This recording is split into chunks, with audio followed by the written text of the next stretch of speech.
Hello, welcome and welcome back. This is Jacob and today we are going to be beginning the narration and character voice acting for the side story Here a People Sows. Our fifth story in the Sui storyline is here. Shu and Zuo have landed and damn, the story does immediately do some things at the beginning, but all in order before we get into anything. How about we do the usual here at the beginning, and this time around it does feel like I'm gonna ask a joke question, but the question that I always pose here at part 1 at the beginning is, do you need to know anything before heading into this side story? And like I just pretty much answered, this is the 5th story in the Sui storyline, so you know, it's a bit of a thing of, I would recommend it. I would recommend it. A lot of stuff has happened and a lot of stuff is carrying over into this, including some NPCs from previous stories. And yeah, my recommendation would be, if you're gonna be following here on the channel with this whole thing, well, the uploads will be coming up slowly, but in the meantime, you can consume the other stories and see how we ended up here. But as always, I will never stop anybody from just enjoying this story if you want so. However, do keep in mind, there has been 4 individual stories before this that all have been pretty much going in one singular line towards this point where we are right now, so keep that in mind. But anyway, I can also show you here in game where all of those stories are located if you want to read them yourselves. If, however, you also want to just listen to them, they are all provided in the description of the video. At the very top, you will find all 5 stories, well, including this one, all numerically ordered from number 1 to the current number 5, and just go in order and enjoy. That's all I can say. But if you want to read yourself, where can you find all of these stories in-game? Well, the very first one can only be found in the archives. In the intelligence section, in the special operation section in it, you can find Ancient Forge. This is where it began. The introduction to Nian, a very cheesy movie plot throughout this whole thing. It's very short, by the way. I can't remember anymore. I think my video on it was a singular video, which tells you a lot how short this is.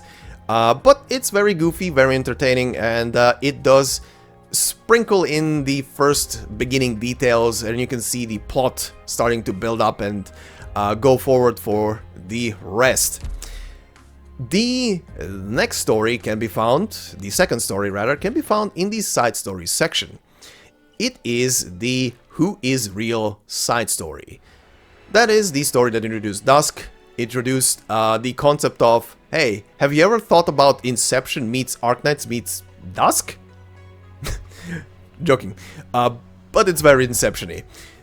But yeah, it's a story that pretty more properly introduced the Sui, but mostly at the end of the story. The vast majority of the story is about Dusk, majorly, but at the very end you get a very much clearer picture about the Sui, the threat and everything around it.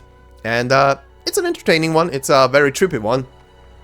And it is also the thing where you can get the Dusk altar for free.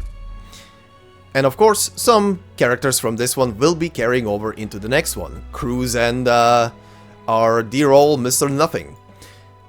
The next story in the line is Invitation to Wine. This is a big one, because it introduced us to Yan as a whole, quite a lot of extra stuff, Ling, of course, and showed us that Lee here is best dad, hands down, no questions asked, even though he never became an actual dad, but anyway, halfway joking aside, he is best dad. But yeah, this story introduces us pretty much in a very broader picture to Yan, to the Sui, and the threat coming from them. And again, a lot of NPCs that will be introduced in this one will be carrying over into the next story. And as a bonus here, this is where you can get Cruz Altar for free. The next story in the line is Where Vernal Winds Will Never Blow. This just finished, so the record restoration for this is not in yet, but it will be in the future. But this side story is essentially introducing us to the next Sui sibling, which is Chongya. introduces us to a couple of extra characters. For example, this is where Lin first appeared, or rather was pullable for the first time. This is also where Chubai is firstly introduced, and from this story a little vignette side story springs out, which is the Chubai side story. Not necessary for this whole thing, I'm just mentioning it as a bonus, but yeah, essentially it's this story, Vernal Winds, is pretty much just continuing the whole thing, so that's essentially what it is. It does introduce a extra threat that appears in this story, and quite a lot of lore, extra lore, that I swear feels like it almost came out of nowhere, but it was much appreciated.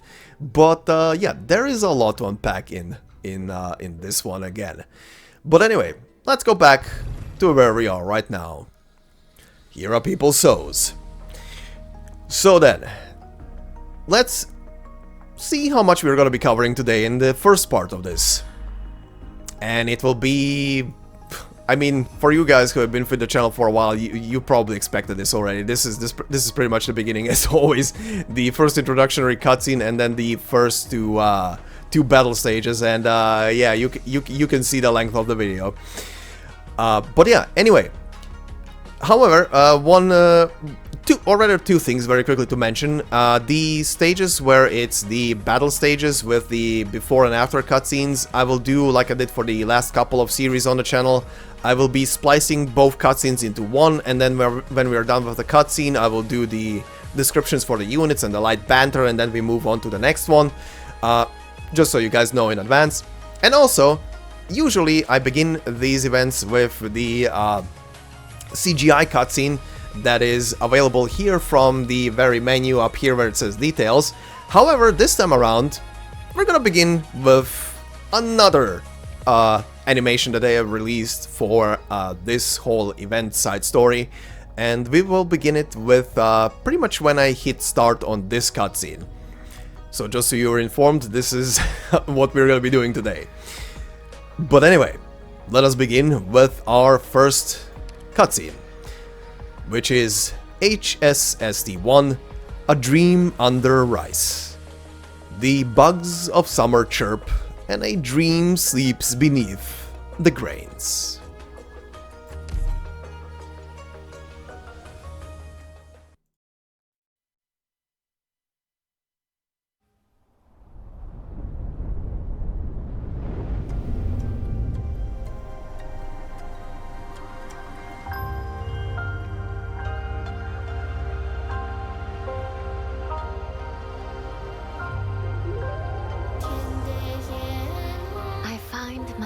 Reflecting on those years. The vast fields, the scent of rice flowers. I recall those legends of yore, tales that tell of the divine Shennong.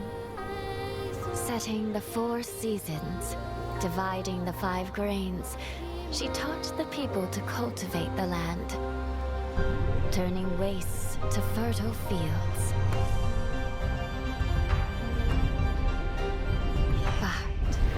Catastrophes are unpredictable. Wind, frost, rain, snow. Too many disasters can ruin the hard-won crops.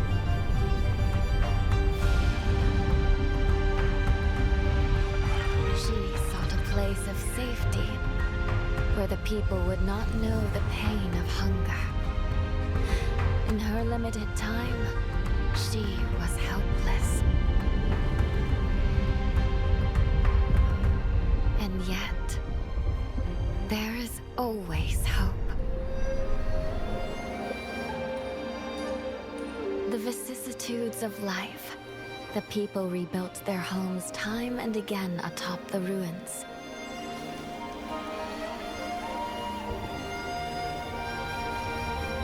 Springs came and autumns went, until one day, Shennong too left us.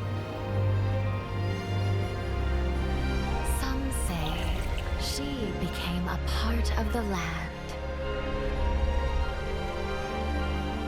Lo, the rice fields we harvest year after year, those are the proof that she was here.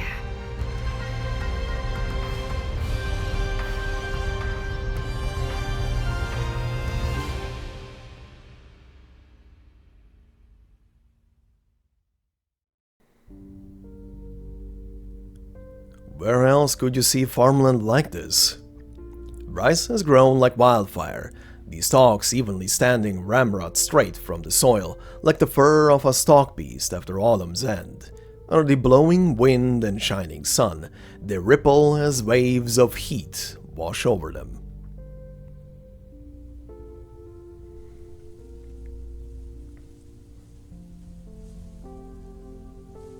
A woman stands in the middle of the field, stray stalks and leaves pulling at her clothes. She brushes them aside, wading deeper into the vast ocean of golden grain.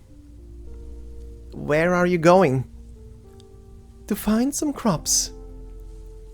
Aren't these all crops? I wish to find those that can be planted in lands far, far away.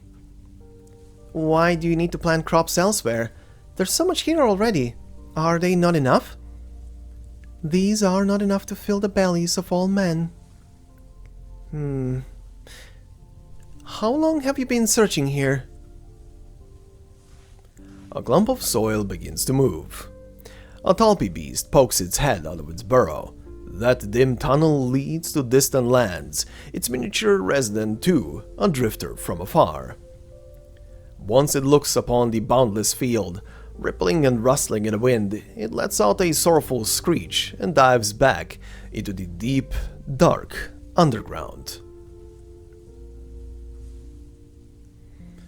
How are we supposed to know if these seeds we plant will sprout? How can we tell which way the weather will change? If you watch long enough, you will learn. If I watch longer, then I'll learn. Does that include things to come much, much later? As one sows, so one reaps. Seeds become crops. So what becomes us? Where do we come from? After we die, where do we go? From the ground we sprout, and it is to the ground we return. Man or crop, it matters not. This is the cycle of all things under heaven. So it's like the song you taught me to memorize, the 24 Jeshi solar terms?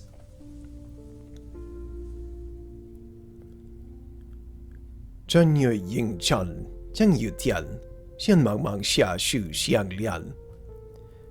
Jie qu lu jie, heng shuang yang, nong xie xie dong, xiao dahan. This is where this segment ends, and this is where I would like to also ask all of you listening, to anybody who actually knows the translation of this song, poem, whatever it's supposed to be, if you can post that in the comment section below, I would much appreciate it. I will also pin that comment so everybody can see it, because let's be real here, wherever I put this, because it's supposed to be like a song, I guess, or a poem, wherever I put it in, it gives me gurgled nonsense, let's put it that way. It makes some sense, but it sounds also very wrong. So if anybody has a translation of the original Chinese, not written out like this in Western letters, but if you have the translation of the original Chinese written out poem, I would be much appreciated. Just post it down in the comment section below and say that that's what it is. And thank you very much in advance. I would be much appreciated. And also apologies for the gurgled Chinese I just spouted out. Anyway, let's continue.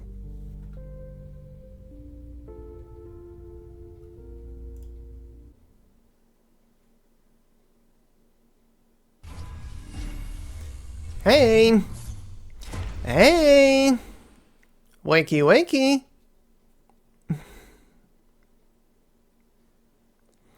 Nadia!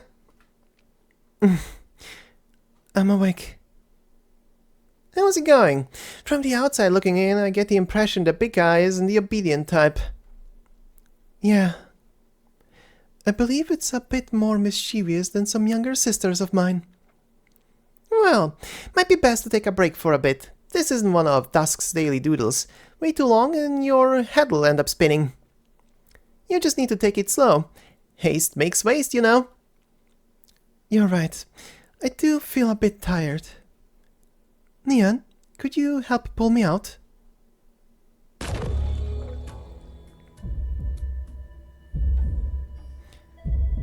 If you two didn't show, I would have gone back home by myself.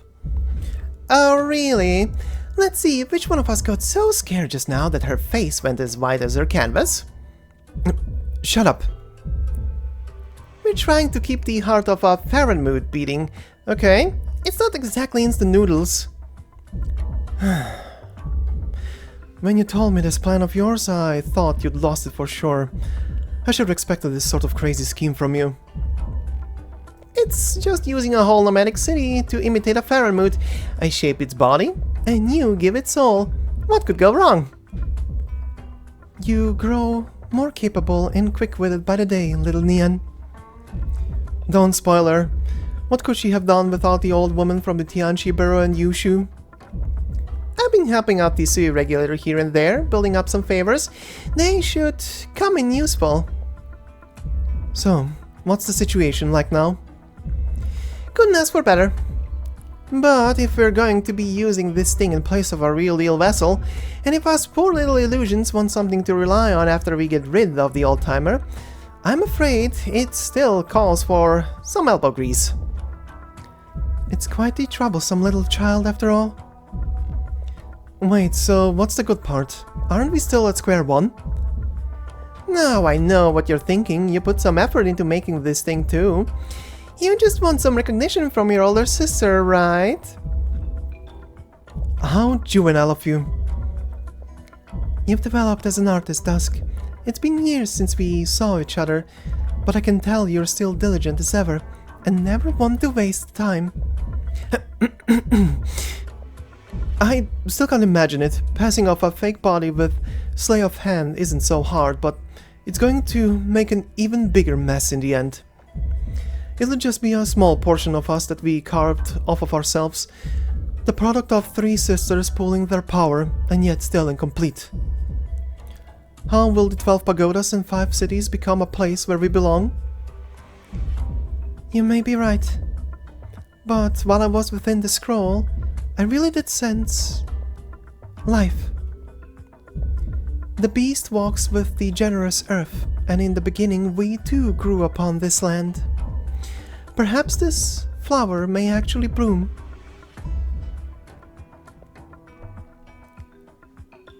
Oh, come on.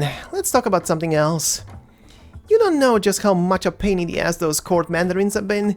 They said they let us have the 12 pagodas and 5 cities for a while so we could make a home for ourselves, but what they really wanted was for us to give back the old Tianchi and also help them with some other trouble.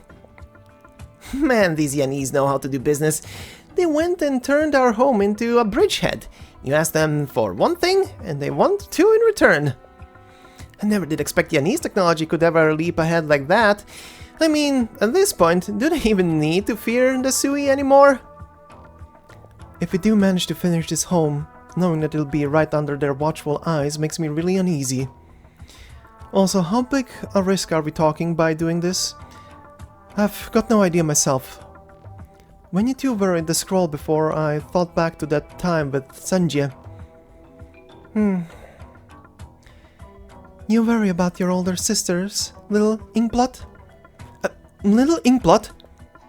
Well, there was that one time that you managed to knock your inkstone on your head. Ling said you were... I don't remember that at all. You must be mistaken. If you insist. Now that I think about it, I remember you crouching by the pond washing your face. I already told you, I don't remember this. You used that nice clear pond water to clean your face, but that just made the water all inky, so you couldn't keep washing, right? That was Jia's idea. On the outside, our third sister was gentle and kind, but she was actually the villiest of us all. If little Nian's plan succeeds, it would be for the best. Well, yeah. Is there anyone who doesn't want it to succeed? A certain foul-smelling Wei Chi head, the basket of blunders. Who knows what he's up to, ever since the dust-up with Ling. I'll look at the ink cake and wonder if it's one of his little fragments or not. We've put so much effort into making this vessel, he can just go and cut himself up however he likes. Why bother like this? He may hate all of this world, but he hates himself most of all. He is clever though, oh so very clever. Will he believe that a life or death struggle with Yan is what Jie would have liked to see? Who knows? You're the one who's still willing to talk to him after all this time. Alright, speaking of clever, how about that other brother? You know, it's been a while since we've heard from him, but wasn't he pretty close to you, Shu? Did you get into a fight or something? Besides the stinky basket of blunders, he's probably the one that the Sui regulars are most worried about. I'm even less willing to talk to that needle prick than the Wei Chi failure. It has been a very long time since he last returned. Really? Never mind then. Doesn't matter if he's here or not. We three sisters being allowed together is all for the sake of whatever plan those old coots gathered in town are cooking up. As they say, affairs come in no more than threes. Getting together for a family dinner every day is already making some lung upset. Well, it's getting late. I have some things to do. The both of you have been working pretty hard lately. When you're free, do come by and eat. I'll cook you up some dishes. Oh, although we can't taste the dishes from our young brother, she can still cook up a mean... Why are you looking at me like that? What? Did I say something wrong just now? You knew that the two of them were close. I thought that stuff happened a long time ago. It's still a sore spot. Are family relationships all that serious? When you only meet your sister every few centuries, it's normal to be a bit serious. You know, I'm even more afraid of her looking at me like that than I am of being on Dai and Ling's tongues. For once, I find myself agreeing with you. A face like she was wronged, then refusing to say a word about it, all the while looking like it's something she can't bear to discuss. That's not like a sister at all, it's more like...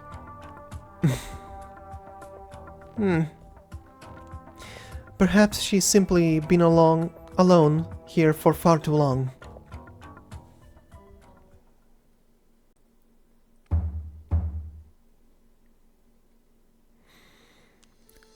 These here are the two biggest, roundest speeches from the tree I planted. Shennong, I beseech you, bless this paddy for the sake of my timely graduation. I'm in my 3rd year already, and every time at the most critical moment, something or other goes horribly wrong. 2 years ago my task was to protect my crops from pests, but right as I was about to harvest them, a great drought struck and my entire experimental field withered. Last year my task was to protect my crops from drought, but right as I was about to harvest them, a deluge of rain struck. Shennong, please watch over us. The W25 Wuji plate is set to connect to the main district today, and I pray that absolutely nothing goes wrong. I know that I have been lacking in my studies, so the moment I return to the Tianchi Barrows, I will rededicate myself. Right now, all I ask is that this project goes smooth enough that I can go home early. Hey, you sure you've got the right place? This shrine's dedicated to Shennong. Your construction folk don't belong here. We do our best for a good harvest, but it's ultimately up to heaven. Since when do you engineers need to pray for success? What do you know? Every complex field of study becomes metaphysics when you dive deep enough. It's beyond the reach of man. No matter your work, it's all ultimately up to heaven. Shennong was the first master of this land, so the best we can hope for is for her to make herself manifest and protect her humble disciples. I guess you're right. Either way, we're both at the point where there's nothing more we can do. Maybe if we're sincere enough, she would actually show herself. Will you two shut up already? Ow! Where'd these come from? Up in the rafters. Who's there? Can't you see that there's someone trying to get an afternoon nap here? The nerve of some people interrupting my sleep. Don't you have anywhere better to whine? Disturbing a dreamer is a mortal sin, you know. Where do you think you are? Are you seriously kowtowing to your ancestors about your petty requests in Shennong Shrine? Out! Out! Out! Alright, I'm going. Whoever raised this kid didn't teach her any manners. Ah! Hey, stop throwing those, that hurts! Ugh. Let's get out of here. Look, I'll be the bigger man and let this slide, but you better hope I don't... Ow! Bump into you on a dark night!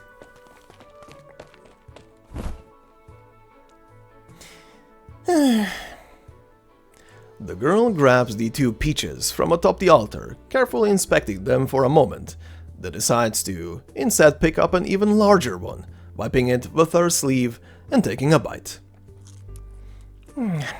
As long as they keep offering up their harvests at your table every time there's a problem in the city, big or small, I'm never going to go hungry. Hey, Shennong, you don't mind if I eat these two fruits, do you? Maybe I should go back to sleep in the rafters, where it's nice and cool. Where's my fan? Did that kid take it again? That annoying little brat calling me megaphone. Next time we meet, I'll figure out a way to steal her flute. Go to school, they say, school schmool. The only students to come out of the Tianchi barrows are these lazy louts. What was even the point of all of that schooling?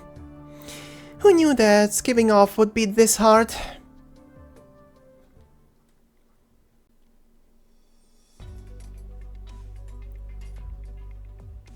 Jiang, do you know what's gone wrong with this drone? Did you forget some steps while changing out its power source? It looks like there are some unconnected wires here. I don't know. Maybe it was some kids swiping it to play Foul Beast Wrestling. I'll get them next time and make sure to give them a right thrashing. Did it hit you when it fell out of the sky? Nicked my horn. Just a little bit to the right and it would have whacked me right in the head. Most days I see you talking farming with the others. I never expected you to have a knack for Regenium circuits. Didn't the Yanese teach you all how to operate it? This is a precision instrument. Please pay more attention when using it. And we don't call it a drone either. The Tianchi call it a sky pole. The first time I saw these flying around a field covering the whole thing, I thought it was a swarm of locusts. Scared me half to death. So when these gadgets jam themselves into the ground, they can tell the soil's condition and how the crops are doing? While we ponder how best to plant our crops, the Tianchis ponder how best to help us. Farming's a lot easier than it once was, thanks to these inventions. This season's harvest... The weather's been a bust this year, and every field's gone bust with it. These experimental paddies in front of us, the ones the Tianchis call Tiangjiang, I reckon they could yield 2,000 caddies a field. It's enough to fill our bellies, but it's far from what the Tianchis expected from their research. Give it time. We harvest twice a year now. There was a time we wouldn't have dreamt of that.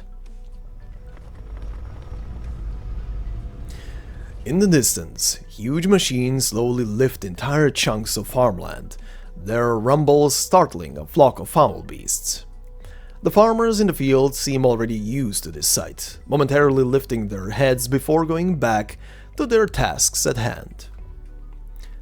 Since Dahuang's remodeling project began, there's been lots of mandarins coming in from elsewhere, and you've gotten pretty busy yourself. It's been days since I last saw you. How did you manage to get time off to visit today? The summer harvest is about to begin. Only once you've inspected every piece of land yourself can you begin to plan. And there's also the matter of the upcoming ceremony of sacrifice. We have to take these preparations seriously. No sloppiness. You're in charge of Dahuang. You faced worry after worry for however many years now. Seems real tiring. What's your official title again? Dahuang City, Tongji? What a mouthful. I think I'll still stick to calling you the Qiangjiang. No matter the name of my office, I still work the same land as everyone else. I'm a Dahuang man, born and bred, never left. I heard that in some other nomadic cities out there they do their farming in high-rises? You're from the outside. Can you tell me what the other cities are like? It's been years. I don't quite remember myself. The only thing that comes to mind is how the people of certain villages would get Dahuang scenes a laugh, saying the harvest may get any bigger this year. They could only pray that they wouldn't hit a catastrophe. I can understand how you study seeds planted in the ground, but I don't get how you're supposed to study the sky over our heads. Even if a catastrophe doesn't hit the fields directly, the water supply would still get contaminated with originium, and the soil would be filled with lots of tiny crystals. It's not like equipment to grow crops in high originium zones is cheap either. That is why we're here. Look, all fixed.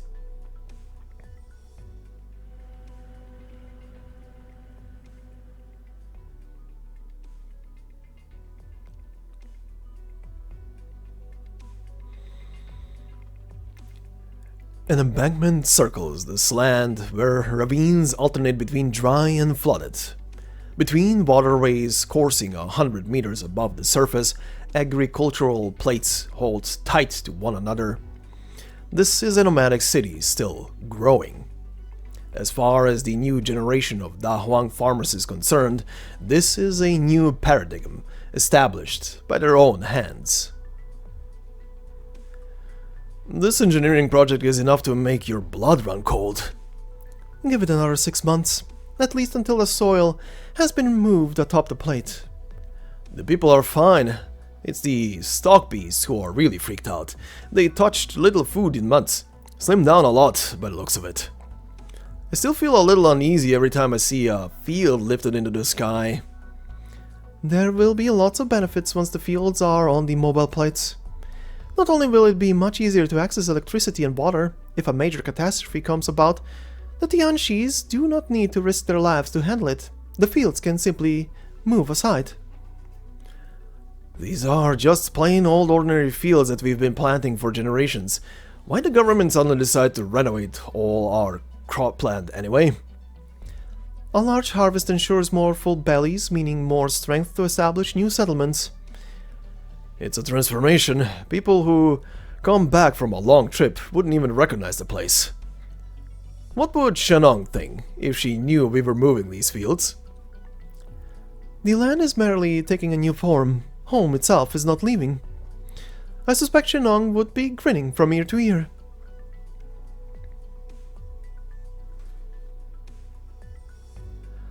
From the moment she arrived on this plot of land, she was concerned only with how to scrape together a few measly fields from the bitter cold wastes. Later, when the fields multiplied, so too did her ideas. She decided to plant crops in soil contaminated by originium, even planting in originium itself. That's insane. Are you saying Shennong was a genius or a fool? Neither. She was just a dreamer.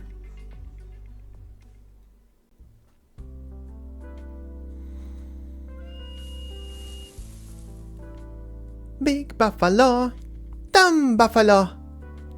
Are you going to help me find Mianmin or not? No. You're so mean. Mianmin really likes you. He won't take treats from anyone else. Are you talking about the time it nearly picked all the bangfangwa saplings in my garden clean? Well, you should have put up a fence. I wanted to make sure people could get it as needed. I didn't think I'd be feeding your stock beasts.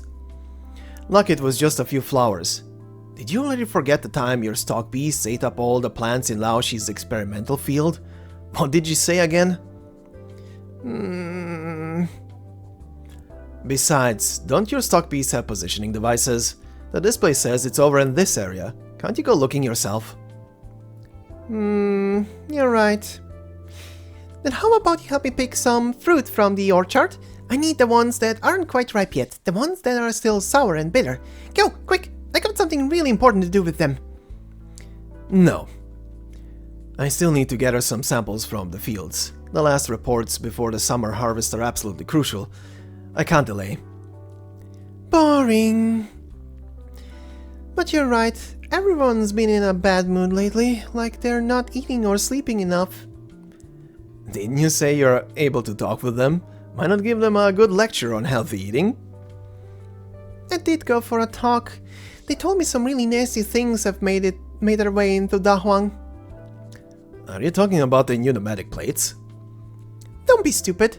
The stock beasts talk to me, but they are not the smartest people. How should they know what the things are? I'm not that smart either. I just know the work being done in the fields right now is really important. Why not take a break? Give the new guy some of your work. Doesn't matter who gets the numbers out of the sky poles. He doesn't know anything. When he first showed up, he couldn't tell the difference between wheat and sorghum. Everything he does, I end up having to do all over again to fix his mistakes. I have no idea why Laoshi asked me to teach him. But he's a real fast runner, so maybe he can help me find Mian Min. Right! I'll go ask him! You what? Laoshi invited him here specifically to help with the farming. He can't? Fine, I'll go with you. Wait a sec. Wait! New guy! Drop your busy work! Come and help me find my stock beast!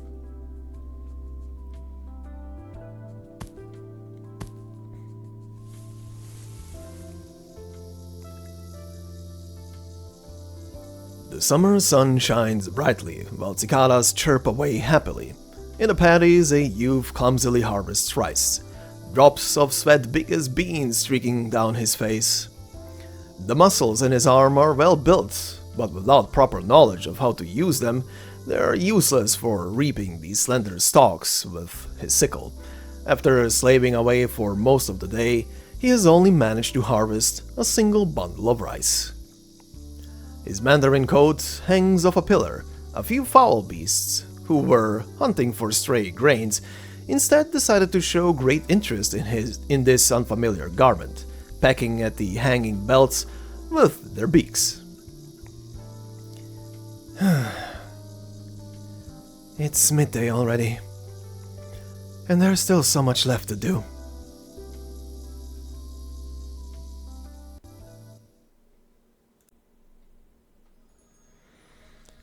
And there we have it, our introductory cutscene. You know, I've recently complained, well, not really complained, but I always had this little beef that Arknights should put in a tiny bit more CG cutscenes, you know, just to spruce up the whole thing and show a bit more. And damn, I feel like they listened. The very first cutscene has so many immediately. And this is not even where it stops. There is a lot more. But yeah, damn, what a beginning. Immediately intrigue, immediately preparation. Seeing the three sisters in one place as well is amazing. And our dear boy Zuo doing some farm work. Oh boy, he is in for it, isn't he? But yeah, anyway, let us proceed to our first battle stage, which is HS-1. Journey to Dahuang. Meet new people.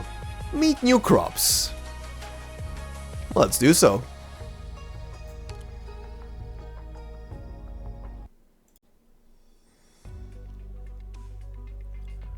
"3 months ago." What? The broken line is the man line, not the earth line? So it's an adult brain I'll need to worry about? Not some illness? Huh, told you the walnut tree was planted for you. Go give it some fertilizer before it's too late. I wouldn't say that. The broken line just means you'll face a difficult decision around the age of 20. But who gets to walk a path without a few twists and turns? Just let it be. The line runs much smoother after that, doesn't it? That's right on the mark. My family farm was ruined by catastrophe when I was 23. I didn't know how I could make a living in the city. But I've done well enough for myself, coming with the rest of the folk to Dahuang to study agriculture and keeping in my old occupation. Wow. No one can predict fate. It's only a justification for what happened. I've heard about the wonders of the Tianxis, but I didn't expect you to know so much. A young girl like you is already a Shoya Tianxi at your age, Shu? We all gain wisdom at our own pace. I simply pass on the knowledge that I'll learn sooner than others. Remarkable, remarkable. Say, that young man over there has been staring at you for a while. Do you know him? A guest. Sorry, we'll talk another time.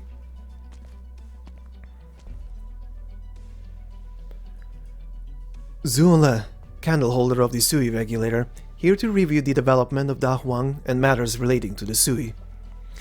There are no restrictions on your daily activities, but I ask that you refrain from leaving Dahuang for the time being. Your cooperation is much appreciated, Madam Shu. Ah, so you're the new candle holder I've heard so much about? Yes. This is just a customary review. It will not get in the way of your agricultural research. Feel free to go about your business as usual. You're young. Do you even count as an adult yet? What? This place is pretty far out in the middle of nowhere. Did your journey go well? Any trouble with bandits? A few bandits are no trouble for me. Regarding work on the 12 pagodas and 5 cities, the Sui regulator hopes that you will cooperate with the Ministry of Engineering to advance the project smoothly, and that you will maintain a cordial relationship with the Tianchi bureaus. In addition, there are some matters that require... Oh, you can walk through the fields if you want, as long as you don't step on the crops. But you should give the Tianchis a heads up if you want to visit the factory. I understand the scope of my work, Madam Shu. I still have... That's the house the last candle holder used. It's been refurnished and ready for use. That's all. Any questions? No. Good. I have a lot to do in the fields, so I'll take my leave. Just ask around if you need any help. People here are very friendly to visitors.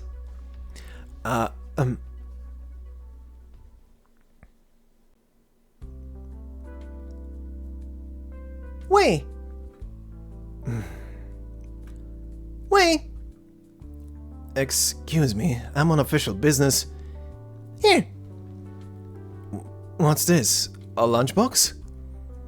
You're hungry, aren't you? You've been standing there all day like a scarecrow. Do you even know how to get food on your own? Oh, yeah. Thank you. You like it? Yes, it's very good. You're just gonna eat without doing any work?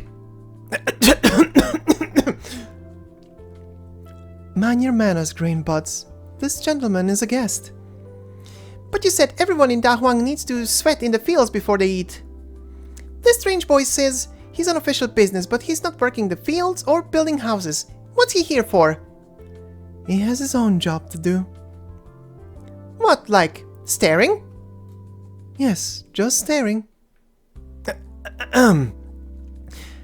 Is there something I can help with? Let me think. Do you know how to work a planting machine? No. I didn't think so. You don't deal with farming equipment in your line of work. This little cube is a 6-phase monitor. Use it to place pylons at appropriate locations in the fields, and we'll be able to monitor conditions zone by zone. Can you use it? I've never touched anything like it before. Feeding stock beasts?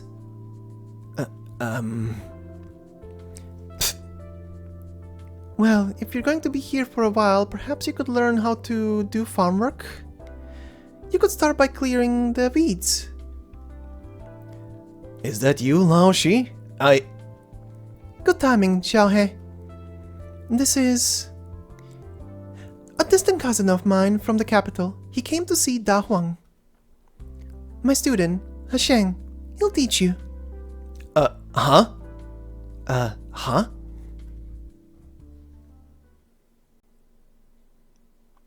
Back to present. Is this where the positioning device says the stock beast is? Yeah, when I blew this whistle, Nian will know I'm looking for him and come out. Positioning device? There's one on every stock beast in Dahuang. They're not very precise, but they give us an idea of their rough location. Every single one? There must be thousands of stock beasts in Dahuang. Well, we've had a lot of stray stock beasts. The ones that the older students kept for research had a tendency to elope. I'm sorry, I'm not familiar with such things. Why did you join the army if you're a relative of Laoshi's? No important reason, really. Is your family all Mandarins? Why do you ask? The way you talk and the manner you carry yourself in general. Not a lot of people your age around here like that, except for a few blue blood families. I mean no offense. I didn't say you offended anyone. Weird, why isn't he coming out? Mianmin had a fight with Xiaobar a few days ago. Is that why he ran away? Did he get pulled in by a female again? What? But he likes Xiaobar. They're always together when I take them out to the mud pond. Not like that, Candlestick. Candlestick? I'll draw a picture of him, memorize it, and we'll split up to look for him. It's a very good drawing. Are you serious? After all the time I spent caring for the stock beast, can barely tell it's Mianmin. 4 legs and some spots. What's so hard? Have you ever seen a stock beast, Candlestick? Not often. It's okay. You haven't seen stock beasts, I haven't seen nomadic cities. We've all got things we've never seen before. Have you never been outside to other cities? No, but I heard about them from Xiaohe. The rice that we produce each year is sent outside. They're developing new crops so the people outside can have lots to eat. Huh. You'll have plenty of chances. No rush, I like this place. Oh yeah, take a whiff of this. Alcohol? Rice wine soup, my favorite snack. See where the steam's rising? That's the brewery. We could stop by on our way. So there are breweries here. Part of the harvest is safe for brewing. The oldest batch is more than 100 years old. Do you drink? I did once try wine made from maize leaves. It was a gift from a farmer on a mission. It had a very strong taste, almost made me gag. He said it would warm us up, but we didn't expect it to be like that. He said they barely had enough to eat and didn't have the luxury of brewing with grain. People out there still don't have enough to eat? The land is vast. There are big differences between regions. I hear something. Over there? Whoa, Candlestick! You sure can jump! We'll find Mianmin soon enough. Our drones can fly higher than that, and we have the positioning device to help us. No need to... wait, over there! A fire?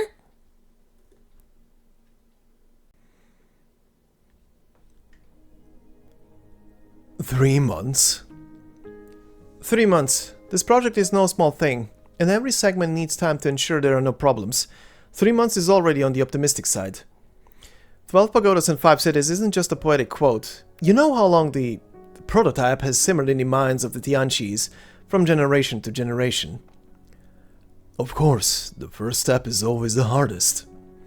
Though I am but a humble paper pusher, I've had the honor to study at the Tianqi Bureau myself. My command of the arts is a far cry from the masters in the room, of course, but I'm hardly content with sitting behind a desk and drinking tea while staring at my Tianqi apparatus. 3 months, that was how long it took us up in the north, in heavy wind and snow. Think carefully and give me an answer.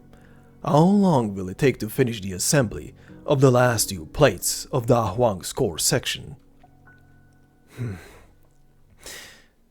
Maybe a little more than a month, given enough energy and supplies. There is no need to worry about energy. I have already given instructions for these supplies. Your only concern is the project's progress. At such a distance, simply transporting supplies is a massive undertaking. Every day delayed represents a huge expenditure of money and resources. There is no place for complacency, for the sake of the people and the hard-earned taxes they pay. We are in the 6th month of the year now. I sincerely hope you will be reunited with your families by mid-autumn.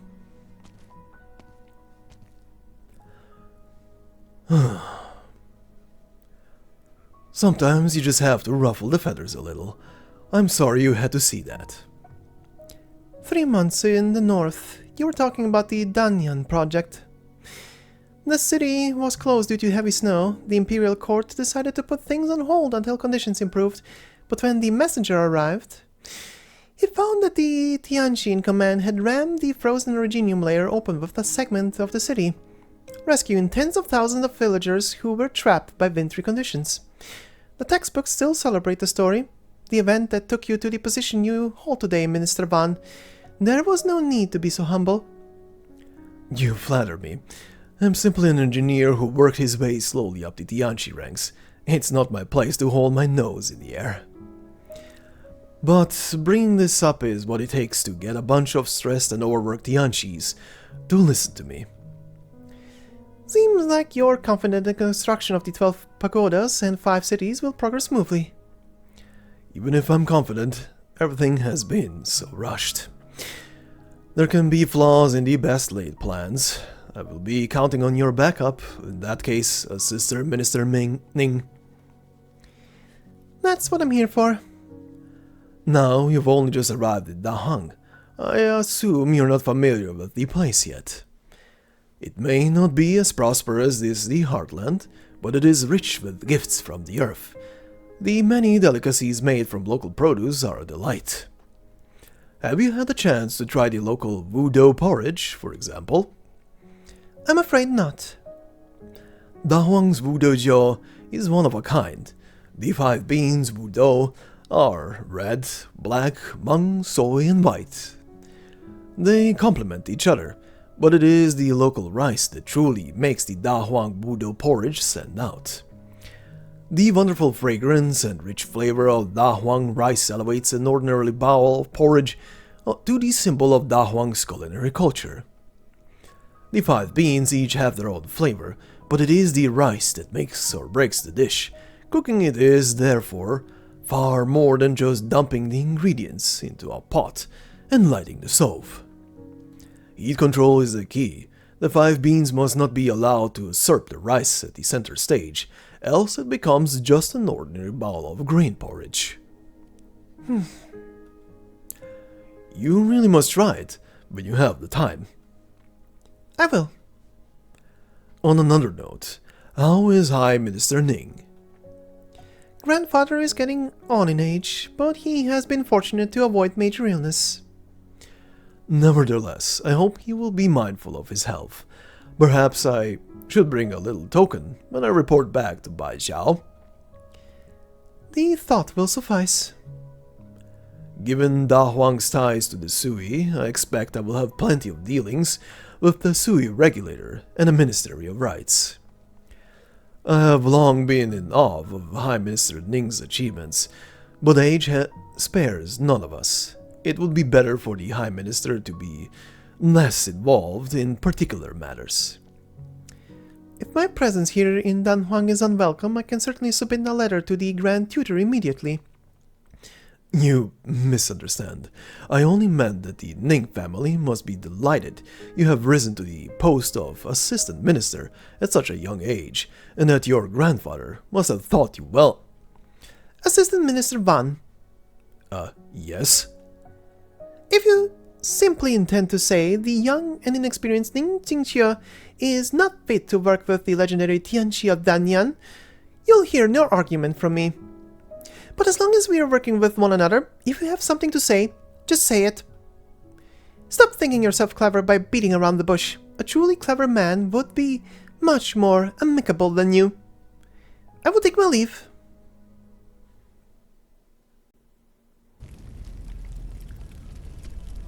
Water! Water! Good thing the fire just started right by the river.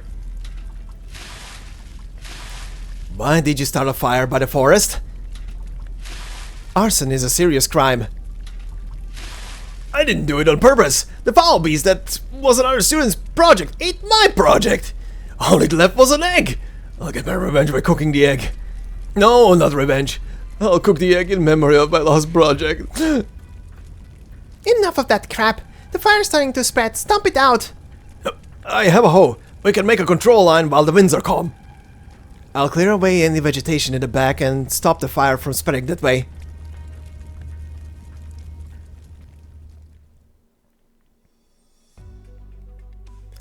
Ugh.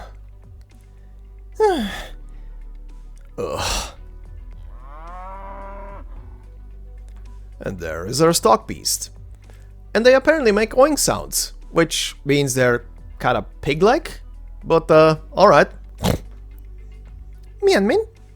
Found you! What are you doing here? Hey, tell me, do you like Xiaobar or not? Where did Zuola go? He said he was going to clear the vegetation, but I don't see him anywhere. Did he lose his way? Should we look for him?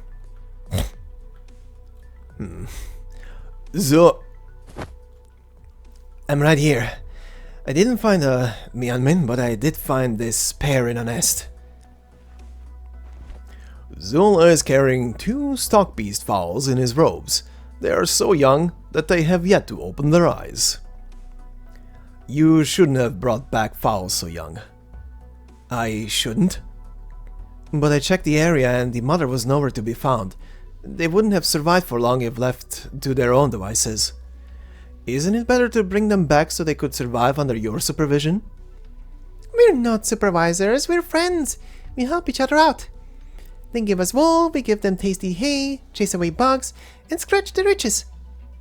We don't know if they're carrying any diseases, or if they can be domesticated. Plus, But they've got his scent on them. The mother wouldn't have them, even if she came back.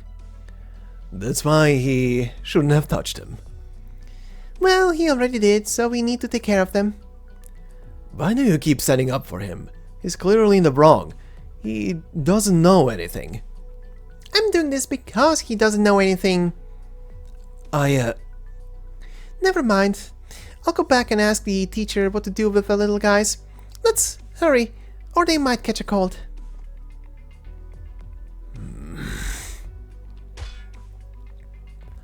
Oh, you again! Have you had lunch? There was a fire here, and you don't talk at all. You would have gotten burned if it wasn't for us. Keep your distance, Grainbuds. He might swing his axe at you. He won't. He calms down when I play my flute. He likes to hear me play.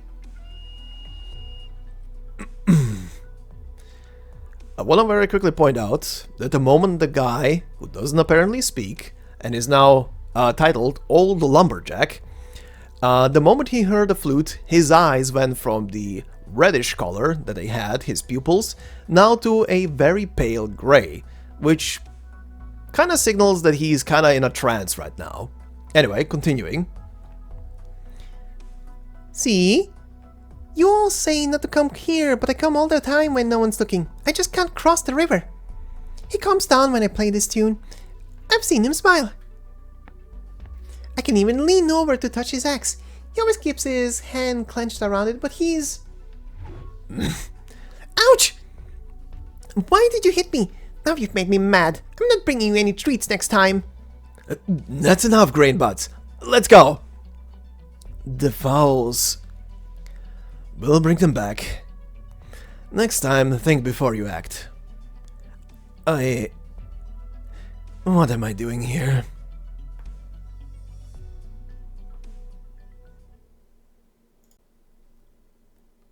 Flashback. This is a report on the Shanghai Zhong and catastrophe countermeasures, and review of my own actions.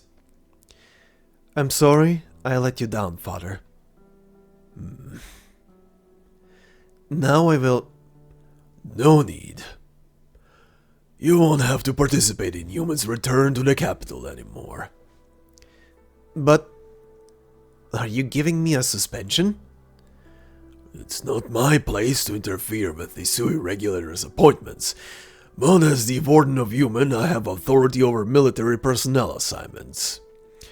There's an important mission for you to undertake, away from Human.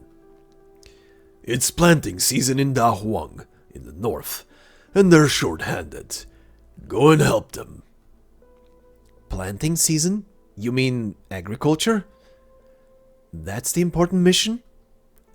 Is that not important? I understand that agriculture is the lifeblood of the nation, and I've heard about Dahuang, but I don't understand. Why me? So you might see. And after I see, you think. Be ready to depart once you've completed the mission handover. One last thing, Father. I discovered some suspicious activity when investigating the Shanghai Zhong's movements. They appear to be very familiar with human patrol schedules and routes. If they really managed to obtain intelligence on humans' defenses... I have spoken. This is not your concern anymore.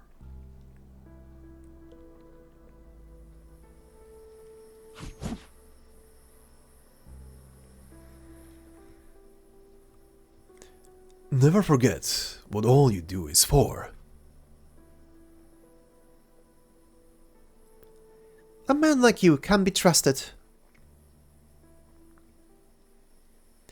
And now back to present.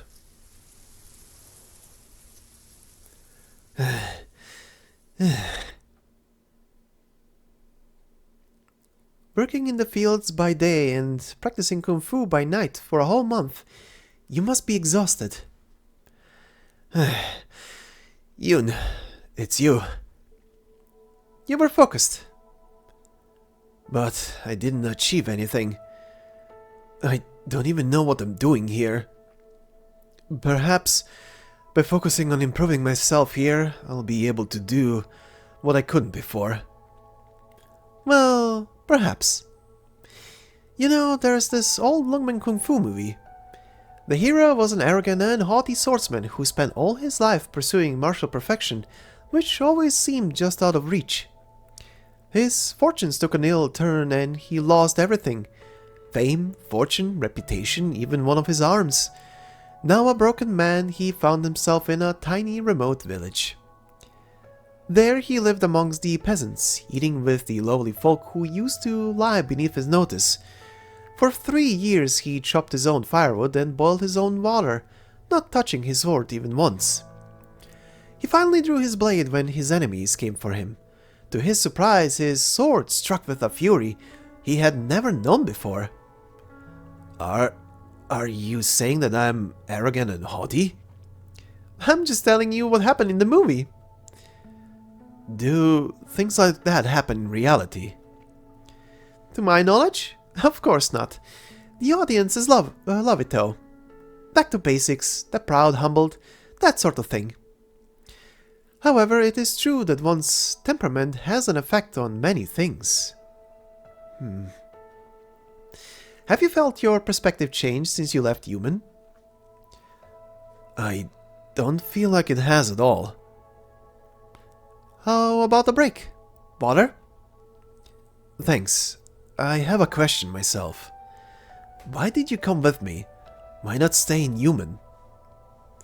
You're traveling across Yanese candleholder. I felt like I could learn a lot by accompanying you on your journeys. I was sent here by father. You could have learned just as much by going back to the capital with human. I went with Laoshi to Baijiao. It was prosperous, but little else. Dahuang seemed more interesting.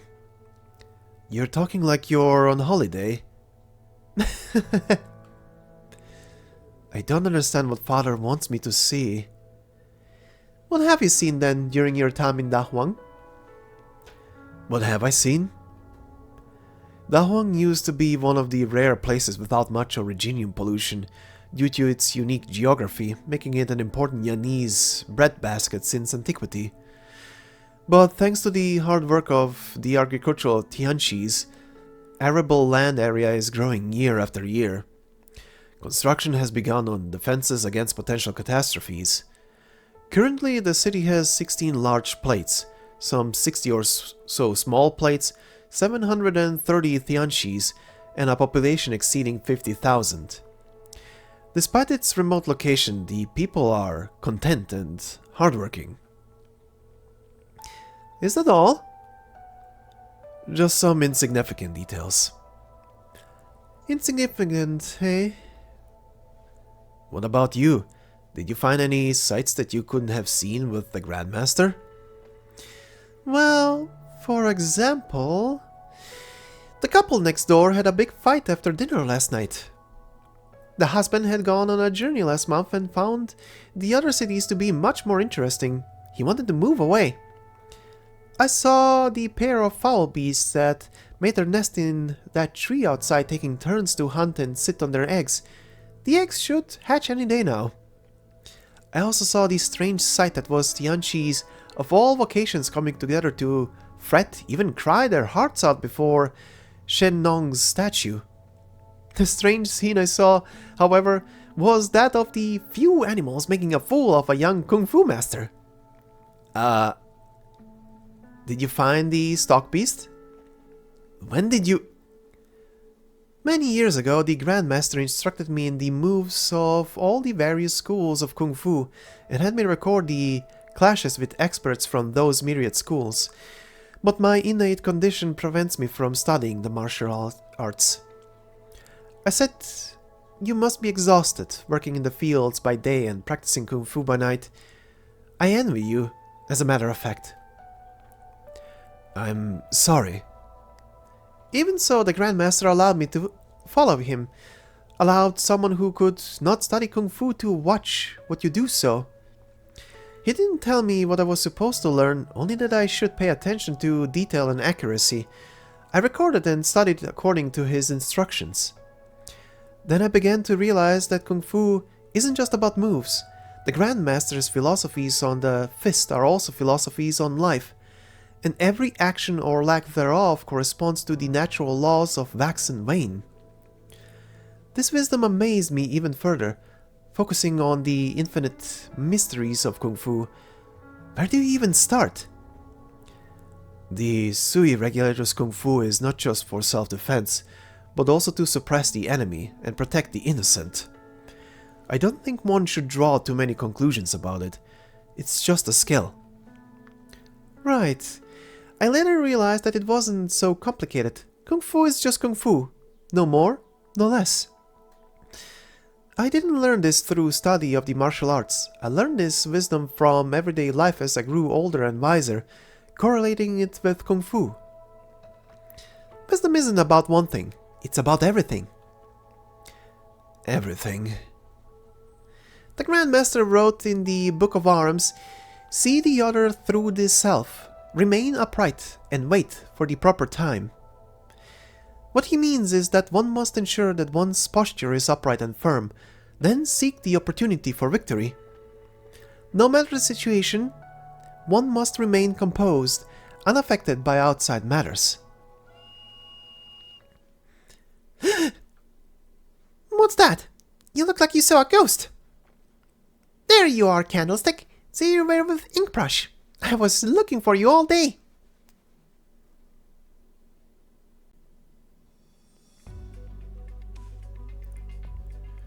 Rice Experiment Area A. Soil originium activity was 20% during the growing period. Total production was approximately 320 caddies. Experiment Area B. 23% originium activity, 150 caddies production. Experiment Area C. 25% originium activity, almost zero crop survival. Negligible change from last season's data, or the season before. The same goes for the other crop experiment areas. I see. You don't look disappointed at all. No point trying to rush things. We take them one step at a time. 25% remains the critical line. Plant survivability drops off precipitously once soil originium activity exceeds that level. This applies to both cash crops and cover crops. Yet the figure remains much lower than the level of natural soil originium activity in the vast majority of regions. Thinking about giving up?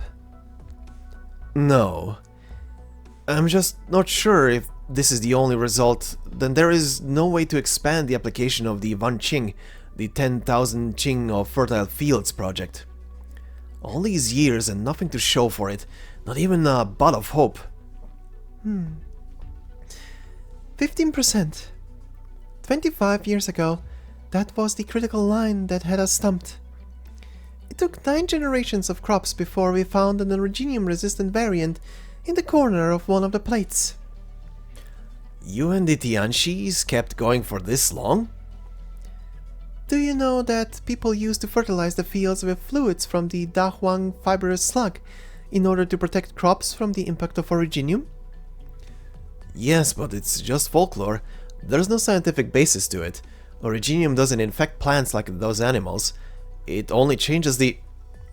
Yes, but that's what people in the past came up with when technology wasn't so advanced, the result of coincidence and misunderstanding. We tried so many different things just to carve out a little piece of farmland for ourselves. It took generations after generations of trial and error to get agriculture to where it is today. As you said, the Vanqing project is one where hope is hard to come by. Perhaps many years later, people will look back at us the same way as we look back at the ancients who fertilized their fields with fibrous slug fluids. Only one thing is clear though. Plates on their own can't produce enough food for everyone. People will always go hungry in the remote villages, places where the nomadic city can't reach. And I'm willing to believe that one day we'll break the shackles of originium, and then we'll truly have the 10,000 ching of fertile fields. A certain someone said it to me once upon a time. Do you mean... Still working in the lab at this hour? The power bill keeps piling up. I'm just here to submit some data. I'll be going now. Oh, Xiaohe, haven't seen you for a while. Look at how tall you've grown. Why don't you stay for dinner? Sorry, I had things to do in the fields. Excuse me. Why does he always look like he's terrified of me? You're the big boss of Dahuang. People should be scared of you. Doesn't mean everyone will listen to me.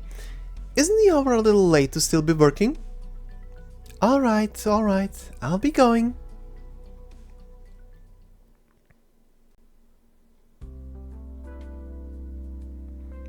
Cooking soup so late is rather tiring. Smells good. Who are you treating? Your sisters or that relative of yours who came to visit? What's his name? Zola? Everyone's working hard in preparation for the summer harvest. This soup is for the hardest worker. Did you have to poke fun at me before dinner? A little mean, don't you think? Then bring the bowl over. Alright. All my life I've been dealing with things that grow from the soil. Now I have to learn everything about engineering from scratch. And it's not easy dealing with the Ministry of Engineering, arguing all day about the assignment of a few Tianxis. It's even more tiring than farm work. Eat up then. You've definitely lost a few catties. Sure, except, 3 huge pieces of rib in one bowl? You're trying to burst my stomach. 3's plenty. One more and it's going to spill over. Spilled soup would make a mess, and it's even worse when someone gets burned. You can put it down if you don't want it. That won't do. So much effort went into this soup. We can't let it go to waste. Do you have to talk like that today? I'm just talking about this bowl of ribs and Lianu soup. The ribs come from lovingly raised meat beasts, while the Lianu comes from the ponds that we dug with our own hands. This soup represents the efforts of generations of people, and of your efforts of all these years. We must not allow what should not be here to ruin this hard-won soil. After all these years, so many years, I've almost forgotten how I came to know you. Sometimes I wish I really did, if only you were just a diligent Nongyed Tianxi, and me a humble farmer. But I could never forget. Even if I forgot, someone would help me remember. The scrolls of the Sui regulator remember. The list of fallen candle holders remembers. Say no more. You know what I mean.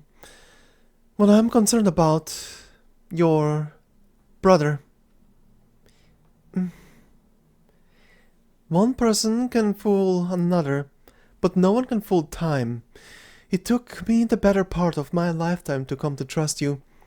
I don't have the time left to trust another. He shouldn't have come back at a time like this, Shu. Don't make things difficult for me.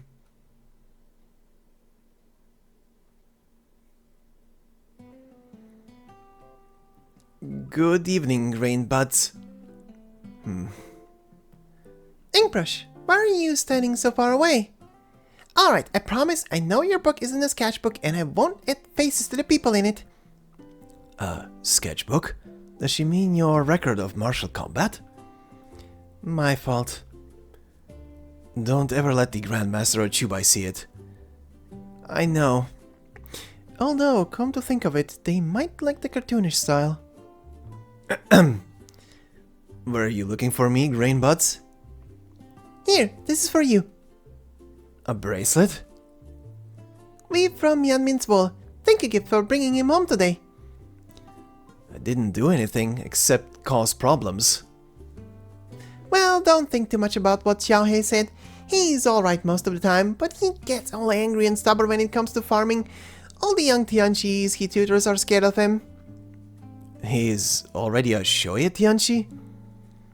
I think. He takes over Shu's lessons when she's busy. There's so many kinds of Tianchi.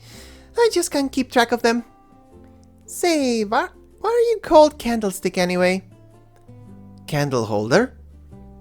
Yeah, it's so weird. Nobody uses candles anymore. The title candle holder comes from... Never mind. It means that I'm one of Yan's official messengers. Well, mind that you don't accidentally set the letters on fire. What are you snickering at, Sketchbook Inkbrush? Nothing, Candlestick Messenger. The sky grows dark. The summer breeze brings the fresh scent of the earth. Insects sing among the grass as the stars rise. There is a figure wandering not far away, and Grainbuds picks it up right away. Xiaohei, when are you gonna come over? Are you still angry that I asked you to help get the Tianchis to register the fowls? I'm not angry.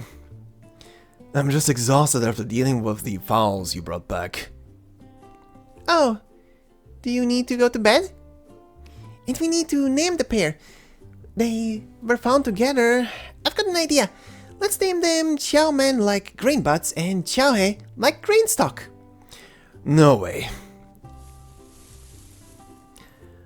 Sheng sits down on the grass. Sorry if you're still angry at me. I'm not really angry at you. Candlestick, what is a messenger like you doing in Dahuang? You're not delivering letters, just playing with us all day. I made a mistake. Father sent me here to learn. But I'm still not sure what I'm supposed to learn or how I'm supposed to learn it. In my old job, there were a lot of things that hadn't been cleared up, but Father wouldn't let me investigate. I'm not even sure what I'm doing here. Wow, you're that scary. When the teachers at the Tianchi bureaus call the kids even younger than me, they say that if you don't behave, your Baba and Mama will come and punish you. Well, Candlestick got punished by his Baba, but I've made so many mistakes, so why don't my Baba and Mama come and punish me? Your parents? Shu says my parents are Tianchi in a place far away, but she never told me what they do or why I don't hear from them. The Xiaojiang says, my parents named me Xiaoman, or Grainbuds, because they think we should be content with the little things, like grains in the field.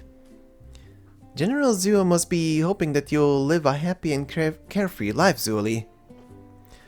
The Grandmaster must hope that you will be content and comfortable in whatever situation then, Yan. Come to think of it, I never got the chance to ask you your name. Yan Jiangping. People sometimes say it sounds like a girl's name. Not at all. It's nice. Reminds me of lotus ponds in summer. Xiaohe's name has a story behind it too. The farmers found him in the rice fields. The old folks thought he was born from the rice crops, which is how he got a name that means rice stalk. Shu still has a picture from back then. I'll bring it tomorrow. Grain buds. Everyone loves that photo. Candlestick and ink brush should see it too. Why does Sheng get a nickname beyond Xiaohe? Why not contribute one? Grainbuds here seems quite amenable to suggestions. The summer evening breeze brushes their hair to the accompaniment of cicada song. A few fireflies stick to the air while stars fall from the sky. And not to distract too much from the story here, but I just want to point out, for those of you who might have not noticed, there are actually fireflies right now on the screen, or rather across the fields. They actually added little special effects to the play while the story is going, which is nice. Thank you. Keep doing that, HG. Anyway. Grainbuds is no longer chasing the fireflies. She sits on the grass, smelling the night dew, panting from the chase. There is no room for gloom or worry in the heart of the young and innocent. She only has eyes for the sincere joy of the present. Look! Shooting stars! According to Shu, the old Shennong stories say that crops grow well where the shooting star falls. Shall we go and see where they fall? She said that to get you to come down from your tree and go to bed. You seriously think it's true? Of course I do! But it's very far away, way beyond Dahuang. Then we'll leave Dahuang. What if they fell at the edge of heaven? Then we'll go to the edge of heaven. I'll go. You'll come too, Xiaohe, and the rest of you too. There's a lot of time to look for them before the sun rises. Maybe we'll never find them and keep walking until we're all grandpas and grandmas. Searching for stars?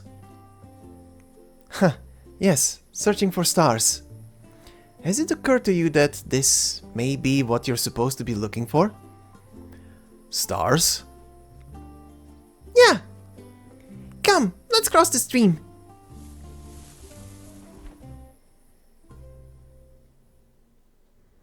Hey, Zuli.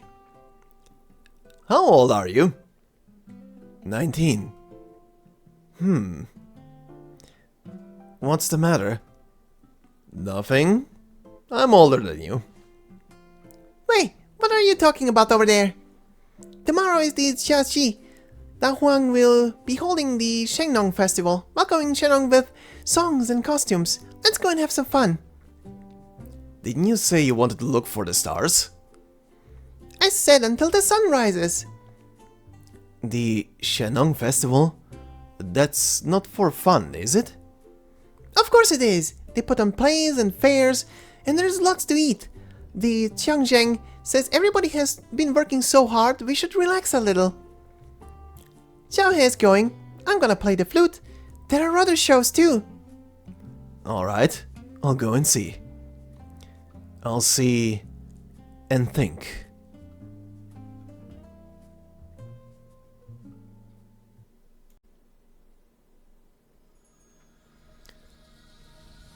And there we have it, stage 1.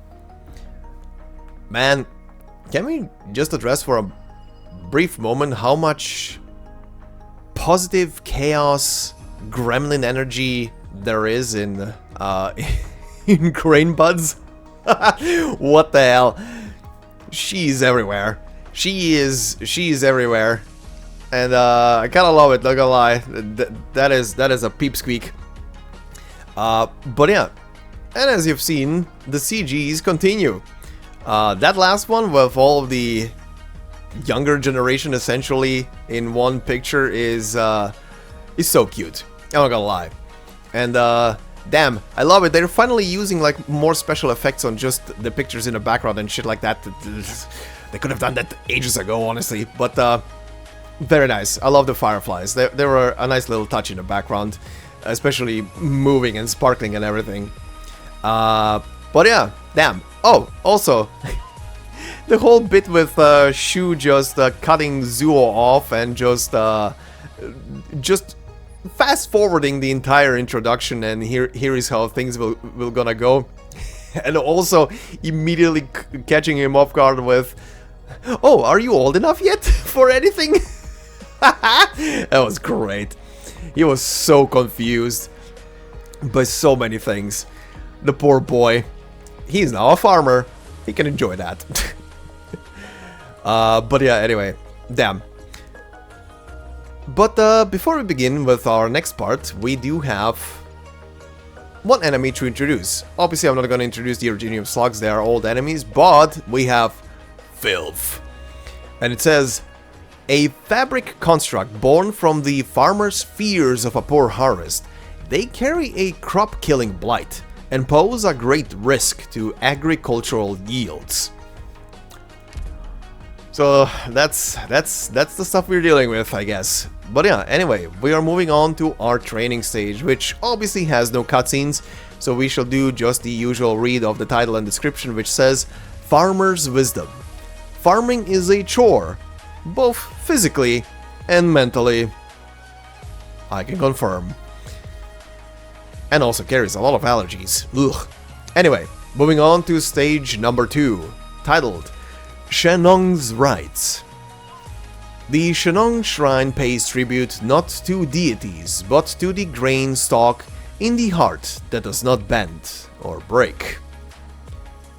Now let's begin.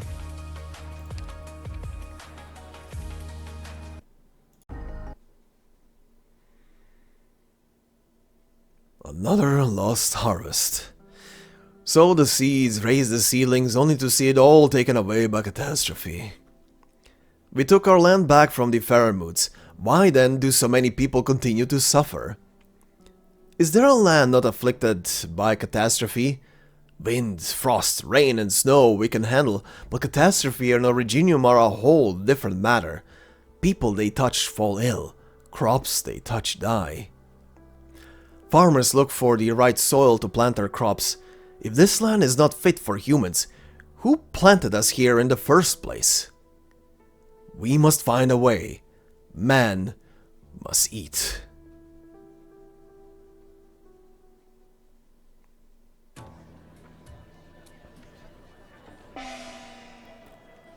An opera singer can be heard, and I will spare you guys from attempting any opera. Anyway. Let the wild plains, rivers and mountains come. Harsh is the east wind, the frozen moon, heaven's fickle, raging thunder. May the scent of rice fill heaven and earth, north and south, and fear neither drought nor flood. If only I was the wind in spring rain, bringing spring to the people. Plow the great plains and soak them with blood, sweat and tears, trample 1,000 li flat, and turn them into fields of gold. The scorching sun of the 6th month has turned the city into an oven. The occasional wind brings the pleasant scent of rice and warms the heart. This year's opera is particularly popular. The space in front of the stage is filled with people, heads bobbing up and down as they stand on tiptoes, trying to get a better view while unconsciously humming along. Zula watches the stage from afar. The actors are dressed in fashions of the past, their emotions theatrically exaggerated, belting out verses in a regional dialect that he does not fully understand. What's it about? The story of Shennong putting the land of Dahuang to the plow for the first time. The 3-act opera is an essential part of the annual Shennong festival. This is the 2nd act, Signs of Heaven. Why isn't it in the local dialect? The first Yanshis here came from all over Yan. No one remembers exactly where they came from today. When the opera was written, the characters were assigned a regional dialect based on their traits, and things have stayed that way. What about the people lined up over there? They're there to greet Shennong. Legend has it that Shennong returns to Dahuang every summer to check on the harvest. As one of the rare, unpolluted regions, Dahuang has long been Yan's breadbasket. It began 1,000 years ago when a group of farmers settled here and began cultivating the land. Until catastrophe found them. The song from the stage grows high and piercing, drumsticks raining upon tiny drums in an increasing frenzy. An actor circles the stage, wearing simple clothes and carrying a basket filled with rice grains. Is that actor playing Shennong? A catastrophe, the likes of which had never been seen, struck Dahuang. The land was severely polluted and monsters ravaged the farms. Generations of hard work reduced to nothing. Cultivating the land is hard. Finding land that can be cultivated is even harder. Shennong learned of what happened here and decided to try to save this hard-won soil. She settled here with a group of farmers and Tianshis, studying how to cleanse the pollution in the soil and developing new breeds of crops that could adapt to the environment, generation after generation. The drumming grows deeper and heavier, and the song becomes broad and bold. A crash of the gong, then a screaming song sweeps the stage. On stage, Shennong turns around, disappearing into the falling white snow made from rice flowers and reed flowers, until the whole stage is covered in white. The flute heralds a green bud sprouting from the snow. As the flute plays a winding melody, Zula stretches out his hand and catches a rice flower floating from the stage. What's the story here? Shennong passed away on a journey to the north in search of new species. Her body was never found, only a basket and pouch filled with rice grains. They were brought back to Dahuang and buried in a cenotaph. Some say that in the summer of the year of Shennong's death, she was seen descending from the sky as the last rice was harvested, touching the harvested crops with gladness, and sowing new seeds in the fields. Since then, Dahuang has held an annual festival to welcome Shennong and pray for a good harvest. Is Shennong a figure of legend? Absolutely not. While there are elements of myth in the stories associated with her, there is no doubt that Shennong did, in fact, exist. There are records of her existence in the Tianxi Bureau's publications. She was the founder of Yanese agricultural theory, the first to summarize it in a systematic manner, and responsible for determining the patterns of the 24 Jiechi solar terms. Surely it's not just the Tianxi Bureau that kept such records. It should be common knowledge in Yan. I'm surprised you had to ask. Quick flashback. Shu, the sixth, measured the signs of heaven and laid out the 24 Jieshi. She appeared in Dahuang at the time of a great famine and has faithfully served the city for 1,000 years since. I didn't realize there was one like that among the proxies. Back to present. Shohe, you're early today. Is Grainbud still with you?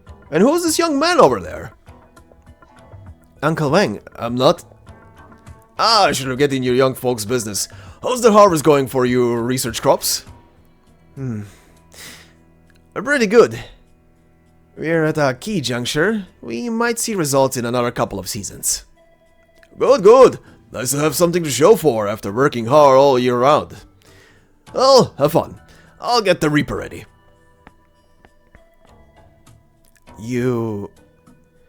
That was a lie, wasn't it? Don't ask. Where did Grainbuds go? She's supposed to be playing the flute for the show.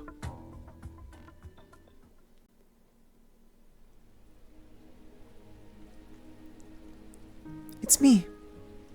I brought some fresh-baked cookies.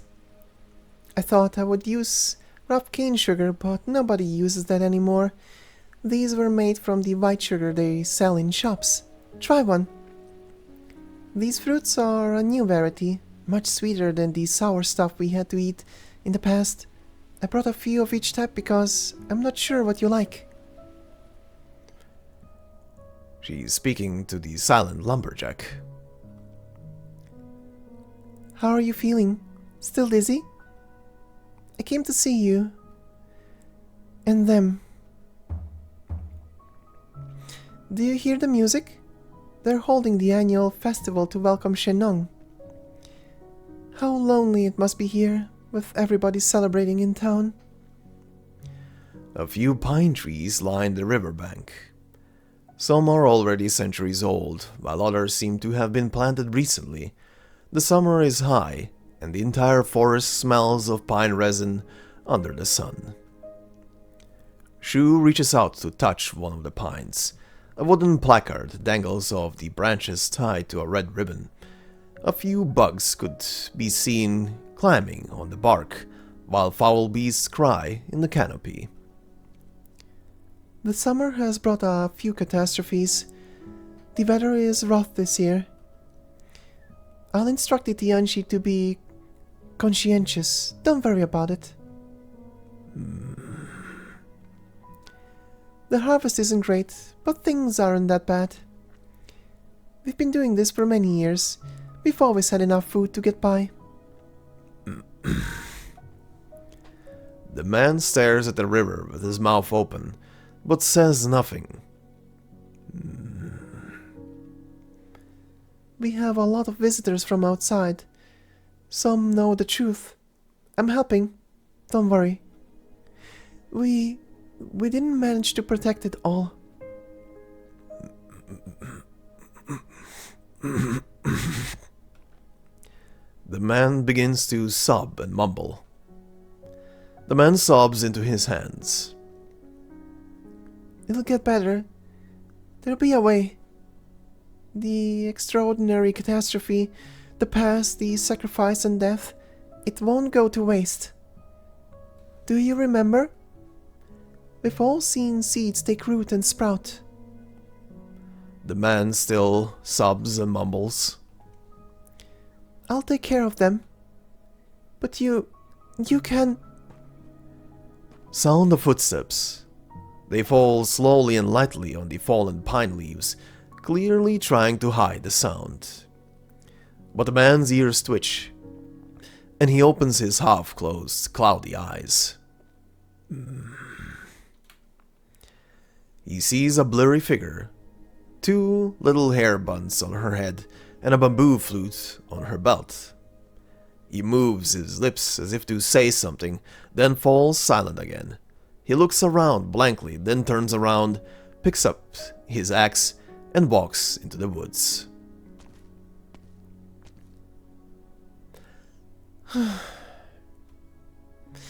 Come out, grain butts.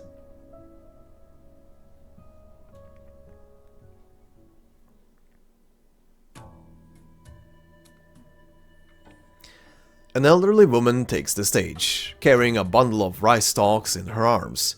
She separates them into 3 branches and plants them in the grains in the middle of the shrine to Shennong. She raises a clay bowl full of wine to her brow, then pours the contents on the ground. The farmers bang the bell 3 times, shrouding all of Dahuang in the ringing. Even the earth seems to tremble.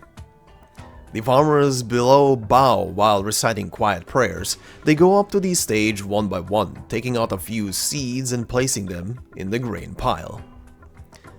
Every farmer brings a few seeds, which can be of any crop. The grain is piled high so that Shennong can see the way back, so that wind and rain may favor Dahuang, so that Yan will not go hungry. You didn't bring any, did you? I have some extra here. Put them in after you bow. The harvest this year has already been poor. Hopefully nothing happens to the summer harvest. The young Tianchi bows deeply, then puts rice grains into the pile. The pile is a lot smaller this year. In good years, there wouldn't even be enough room to put all the grains we brought. We'd bring bags and pile them up on the sides of the altar, something we did gladly. Young kids climbed the pile for fun. The adults didn't stop them because it was believed that the higher the kids climbed, the higher the crops would grow the next year. What happens to the grain? Is it made into porridge? No, it's brewed into alcohol. which everyone shares at the next year's festival. Rice from the year before is used to make yeast for next year's drink, year after year. It's our commitment to ourselves. Hasheng bows. The Xiangzheng gives him a bowl of grain alcohol. Hasheng takes it with both hands and gulps it down. Good work this year, Xiaohe. Thank you, Jiangsheng. Good boy. Zuo Le carefully sets his grains on the pile and bows deeply, following the example of the others. May wind and rain favor Dahuang, and peace ever favor Yan. The fiery wine flows down his throat. The scent of grains fills his senses, while a bout of giddiness rushes up his spine. Bang! A thunderous clash of the drum rings from behind the Shennong shrine, thicker and heavier than the bell just now. The farmers stop to listen to the 12 drum beats that announce the hour of noon. The first beat brings the spring rain and cracks the frozen earth. The second beat cracks like spring thunder and causes brown branches to sprout green again. The 12th beat covers the rich earth with prosperous snow.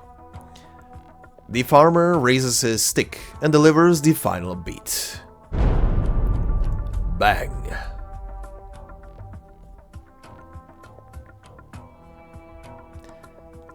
Harvest! Harvest!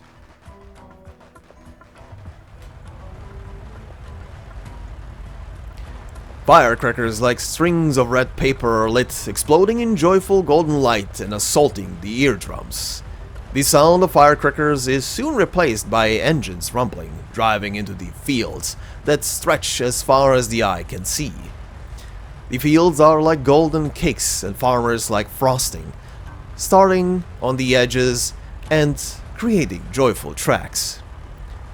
As tires leave their trails in the mud, the harvesters spew golden waves from their rears, tiny particles mixed with the occasional clump of grass and dirt.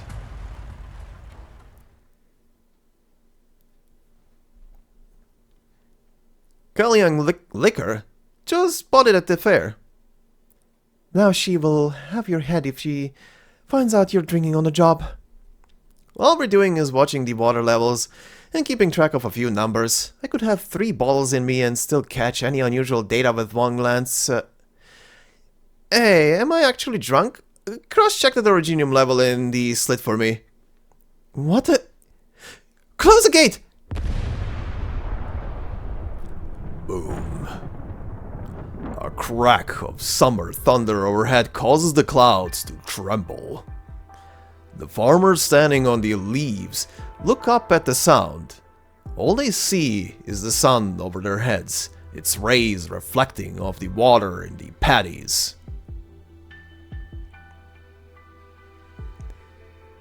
Why did you follow me? Shouldn't you be playing the flute for the opera? You were the one who sneaked out. Why do you always come here with food by yourself during the Shennong festival? Did you come to visit the mute uncle?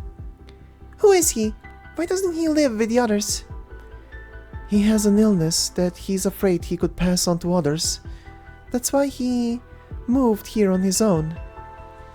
Oh! The others are all afraid of him. Aren't you, Grainbutts? Well, a little.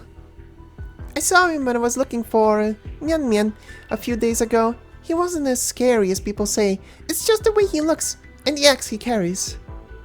But I can tell he's not a bad man. When he's angry, he glares at me the same way Xiaohe glares at the students who don't do their homework. You're a smart kid. Stray stock beasts fowls become aggressive and distrustful. But it does take long for them to start acting like the normal when they're spent some time eating and playing with the other stock beasts. Maybe that uncle will be happier if he has someone talking to him. It's sad that he has to be in this place by himself. There are so many Tianqis in Dahuang. Can any of them cure his illness? Someday, maybe. Shu, Does his illness have something to do with the monsters in the legends? Why do you ask? There's this dream I've had more than once. It takes place right here on this sleeve, and sometimes I see that mute uncle standing on it. In the dream, the weather gets really bad, sometimes very dry, sometimes raining heavily, and the wind brings strange things from the other side of the river. All the seedlings in the fields die, and the granaries run out of grain. Have you ever told this to anyone? Whoa! Thunder? Run, drainbutts. Hurry back.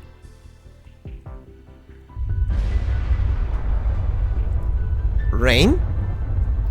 Rain. Not that unusual this season, is it?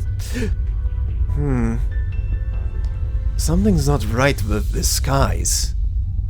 Who cares? The Yanese didn't say anything. Can't be catastrophes. Just disappointing that a day like this is spoiled by rain. The water in the paddies looks muddy. No! What's the matter? Where are you going? The actors are still singing on stage. Thunder rumbles with the drums, and massive raindrops fall on the ground like the drumsticks falling on the drums. Dark clouds gather rapidly like spilled ink, lightning flashing as they clash with one another to form what looks like an enormous black monstrosity. A torrent spills from the clouds. The dust stirred in the fields is quickly drowned under the deluge. A small cluster of originium bloom in the fields. The rice stalk looks down towards this tiny black flower.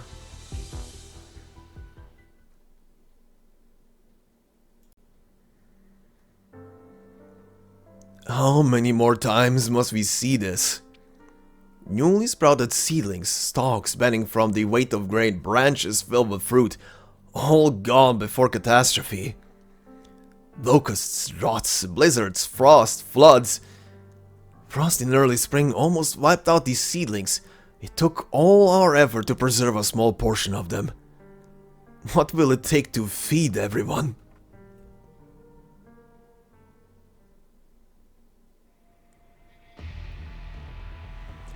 A sudden rain has drowned any festive spirit. The rain begins to subside, but not the water accumulated in the fields, which has reached ankle depth. How could so much water accumulate so quickly? It's turbid. Did the rain carry dirty mud from upstream? It's going to pollute the fields! Kaishida, what are they doing in the construction site? Drain the damn thing already! This is bad. The dam's burst. Tamane, you've gotta be kidding me! What's going on? Apparently an originium vein upstream exploded, sending fragments down the river that got caught in the machinery, blowing a hole in the dam. Why didn't anyone notice? The water levels were normal. We didn't detect any unusual originium reactions or expected the originium activity to be so irregular. there, during flood season no less. The water is filled with originium silt. It's going to wreak havoc on the crops, maybe even cause infection. Everyone be careful. Dam repairs will take time. Get people downstream to block the flow. The current is getting faster. What do we do if the entire dam collapses? What do you think we can do? Stop it with your arts, your lives!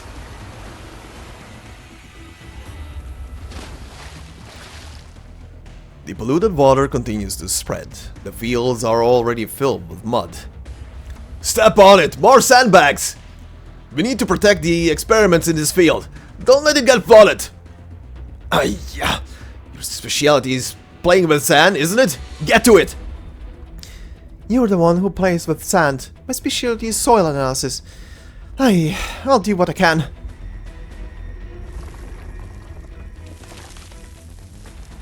Farmers and Yanese line up to deliver sandbag after sandbag to the banks, scrapping together a makeshift dam with originium arts. There is one last gap in it. I can't...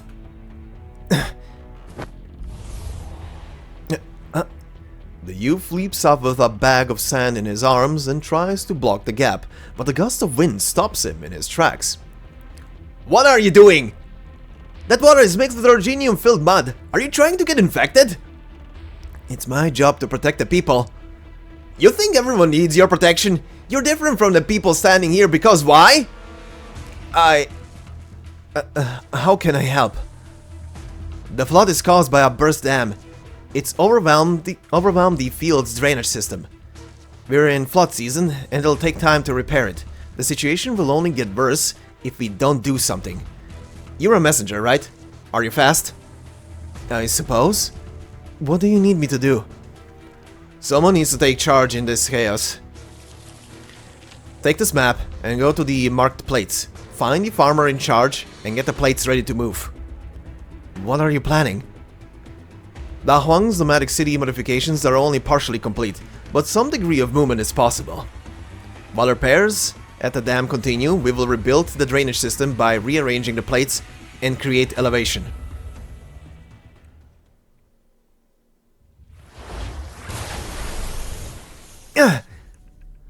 The edges of the metal plate melt as they connect to the gap in the dam. The flood, seeking the path of least resistance, continues to batter the hasty repair. Water shoots out from the gaps in the metal, cutting open a crack like sharp blades. That's not how your arts are supposed to be used, Lao Shi. You need to rest. I'll take over for a while. Back off! Your arts are no good, child.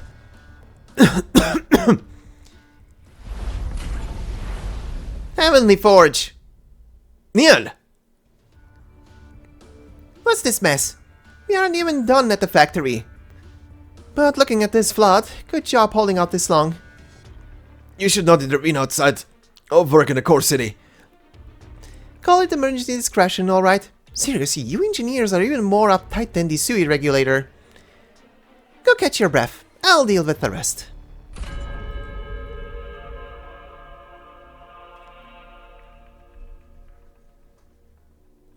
You intend to rearrange the plates? No time to explain. I know work on Dahuang's mobile plates is incomplete, but they're capable of basic movement. Moving a few plates will go a long way towards draining the polluted water in the fields. You can't be serious.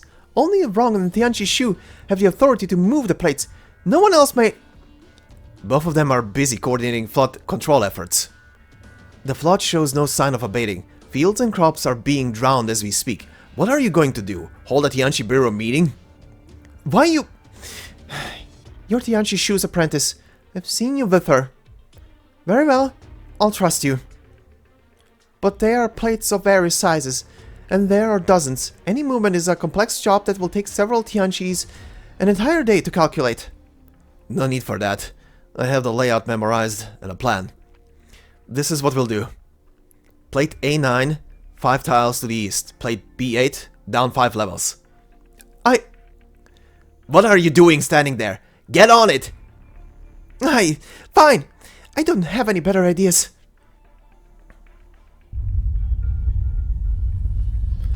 What's going on? The plate is moving. Wait, the flood seems to have gotten weaker. The plates are moving. Seek shelter. Seek shelter where? The greenhouses? Calm down and evacuate through the passage to plate C4. It's at a higher elevation now and gives protection from the floods. Changping, what are you doing here? I saw Ha Sheng, and he told me what he's planning. The river is to the north of Dahuang. The plates to the west are the ones that have to be moved in order to drain the water from the northwest side of Dahuang to the valley in the southwest. I didn't think of that at all.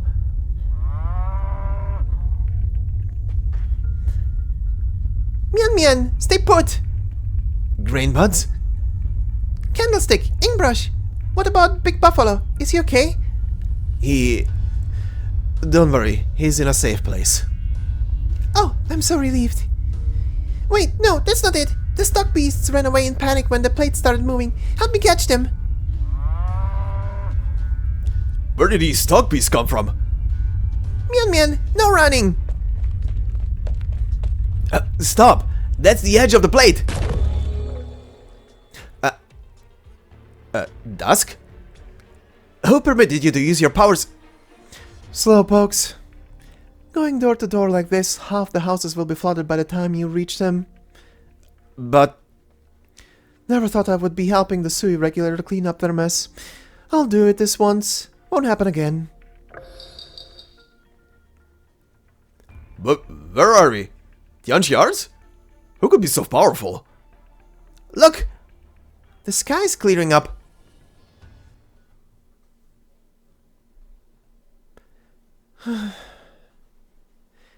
Everyone's exhausted.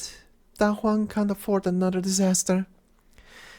I suppose this qualifies as extenuating circumstances. Go away.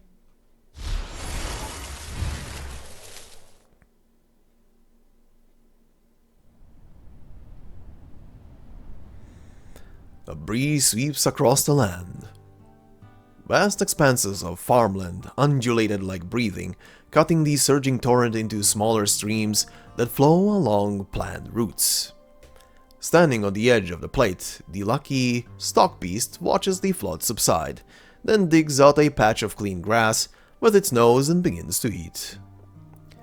The sun shines through the clouds upon a land that has survived disaster. Barely.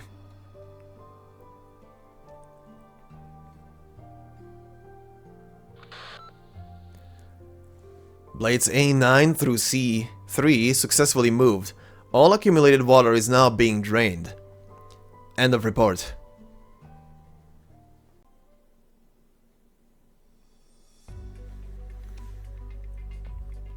What is the extent of the damage? Varying levels of pollution on plates A9 through B3. Less impact to the other plates, but further inspections are called for.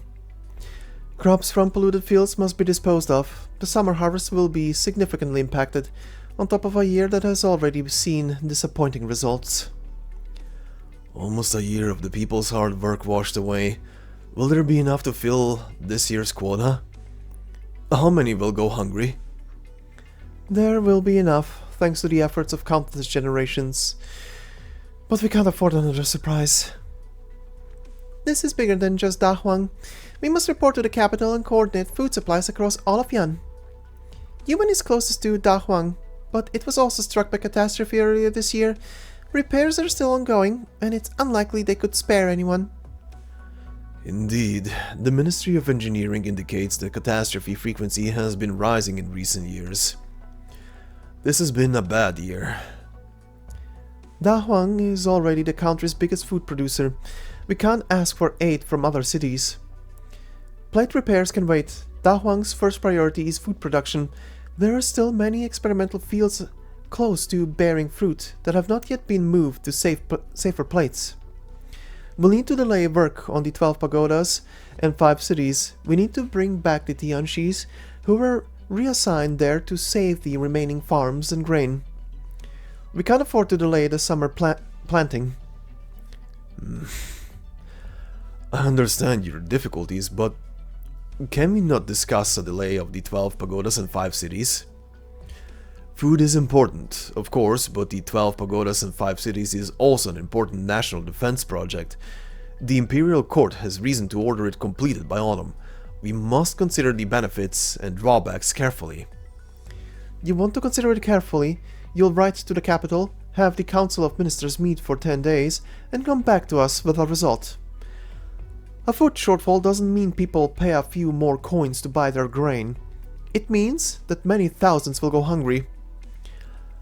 How many will be driven from their homes if there is a war? Never forget where the 12 pagodas and 5 cities project came from. Across the river. You know it's more than that. Beyond the issue with demons, there is... Excuse me. This is not the right time or place for this topic. What's your words? Gaishia. It's not easy to quantify benefits and drawbacks, but our priority is clear. The summer harvest and planting involve years of research and food for millions. There can be no delay. We should ask the Tianxis to help inspect and repair affected areas. This is our immediate priority. As for the schedule of the 12 pagodas and 5 cities, I'll request instructions from the Tianxi bureaus in the name of the Ministry of Rights. Perhaps something can be done with the help of the Chamber of Heaven's designs. Also, enjoy the plane in the background that I can hear through the mic buzzing. Love it. Anyway. I'll take responsibility if the Imperial Court determines that the matter was not properly handled.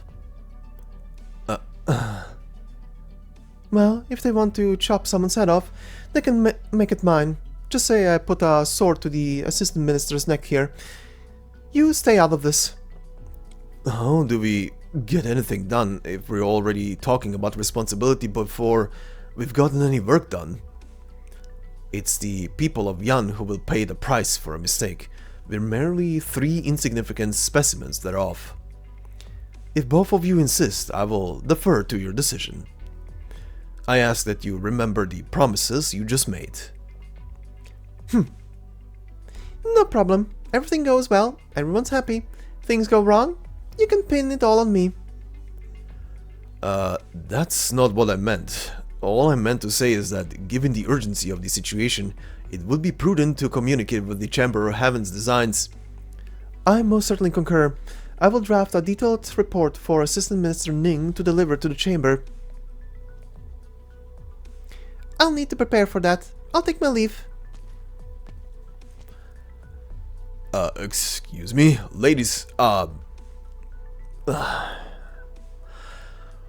at least my Ministry of Engineering won't be taking the fall.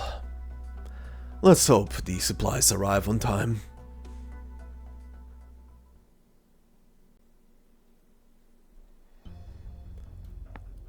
Kick and roll, kick and roll. Grainbuds absent-mindedly kicks the dirt in the fields. The lumps roll haphazardly while Grainbuds walks with her head bowed, swinging wild grass that she picked from the roadside. Wonder how long the power outage might last this time. It's so hot and the stock beasts are scared. Disease could spread too. They're not eating or sleeping. Are they comfortable in their new home? Xiaohe too. Haven't seen him at dinner for days. Doesn't he know that he needs to rest when tired? He's dumber than a burden beast.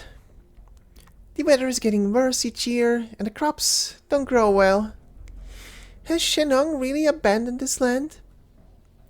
She winds the grass around her fingers, then rolls it up. She makes a motion to throw it, then she remembers how Shu weaved the grass into a fowl with a few deft movements of her fingers. Shu could make so many things if I brought this grass back, but she's so busy, and even Candlestick is nowhere to be seen. I guess I should bring some more back and weave it up. Maybe it'll make them happier. And where the heck is Mian Mian? Grainbuds lifts her feet and kicks a piece of dirt hard. It hits a rice stalk, spins and comes to a stop. Splat. It leaves no mark on the rice stalk.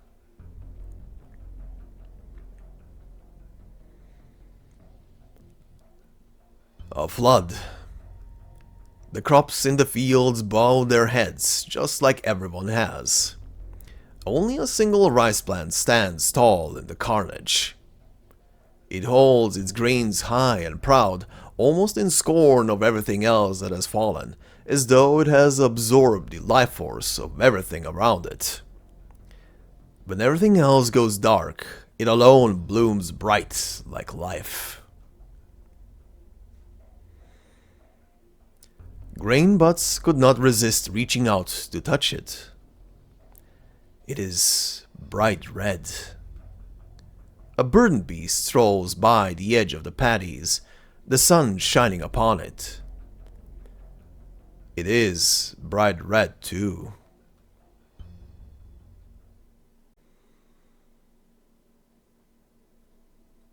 Here at last. The tired one closes her reddened eyes. The river has drowned her mouth. The mud glued her eyes shut. Trees and weeds sway lifelessly in the wind, and she tries her hardest to identify the sound.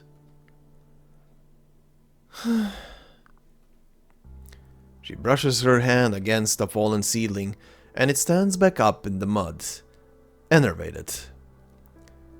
She closes her eyes, the river flows past her hair, and the roots of the trees are like lines on her palms. There was a time, many years ago, when catastrophes were frequent as they are now. There was nothing I could do. I watched as rice ready for harvest fell in the fields, leaving nothing but a tiny patch that could barely fill a single bag. You said to me, your face full of mud, that there was nothing to worry about. Keep at it, year after year, and it will come. There were no wrinkles on your face back then, and you weren't Shennong yet. So many years have passed. Why is that dream still so distant? The earth beneath her feet undulates like her breathing, as though there is a warm heart deep below that continues to beat, slowly and heavily. Now its shallow footsteps become recognizable. The rumble of motor vehicles, only heard once every few months. Caravans from afar deliver new supplies, new things, and news from other places, bringing some excitement to the life of monotonous labor in Dahuang. It does not take long for the dust cloud to close the distance, and a figure comes down from the lead vehicle.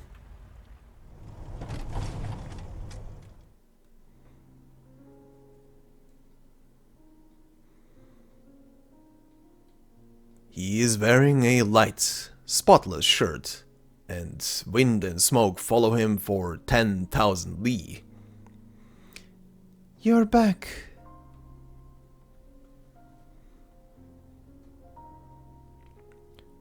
Long time no see. My dear sister.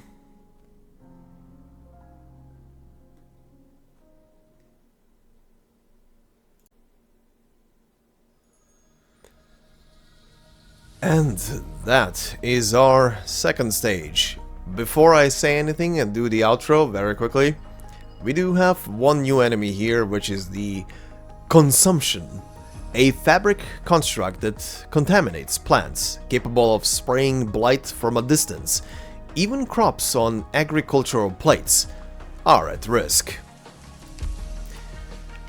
But yeah, damn it, they did not wait for too long to hit some shit, so to say. The shit hit the proverbial fan very quickly in this one, and can I just ask, was I the only one who was feeling very intimidated by that rice?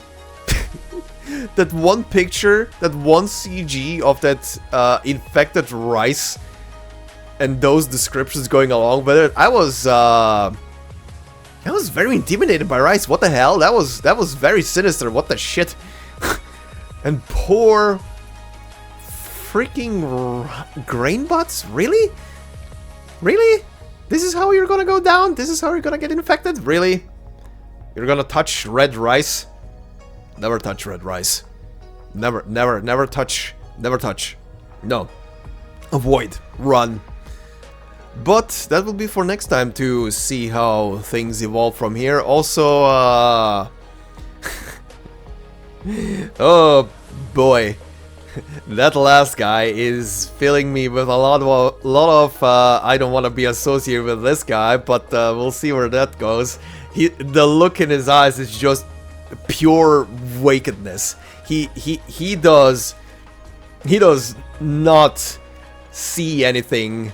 He just, or maybe he does see something, but he doesn't really pay attention to anything. That is a very vacant look in his eyes, and I don't like it.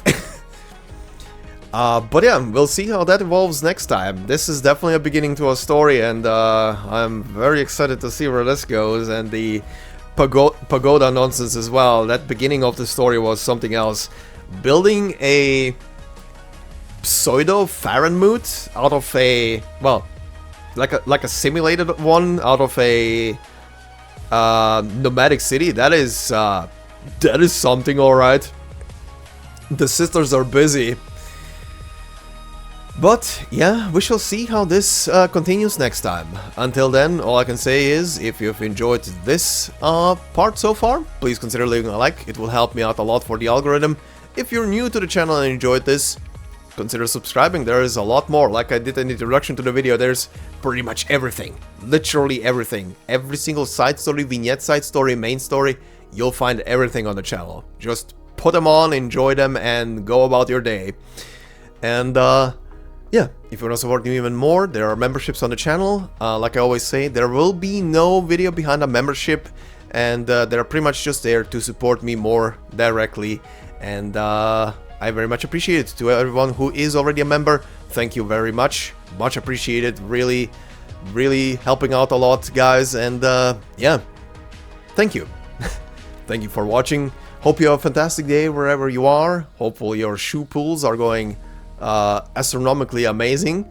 And I haven't done mine yet as of this recording. Usually I do them before these first parts, but I was waiting until the month rolls over so I can get some tickets for the shop, from the shop rather. But it will be up in a day or two after this goes live, so you'll see how my stuff went with very little resources that I have right now. But yeah, anyway, that's for another day. Thank you very much. Hope you have a fantastic day, and I will see you in the next part. Until then, bye-bye.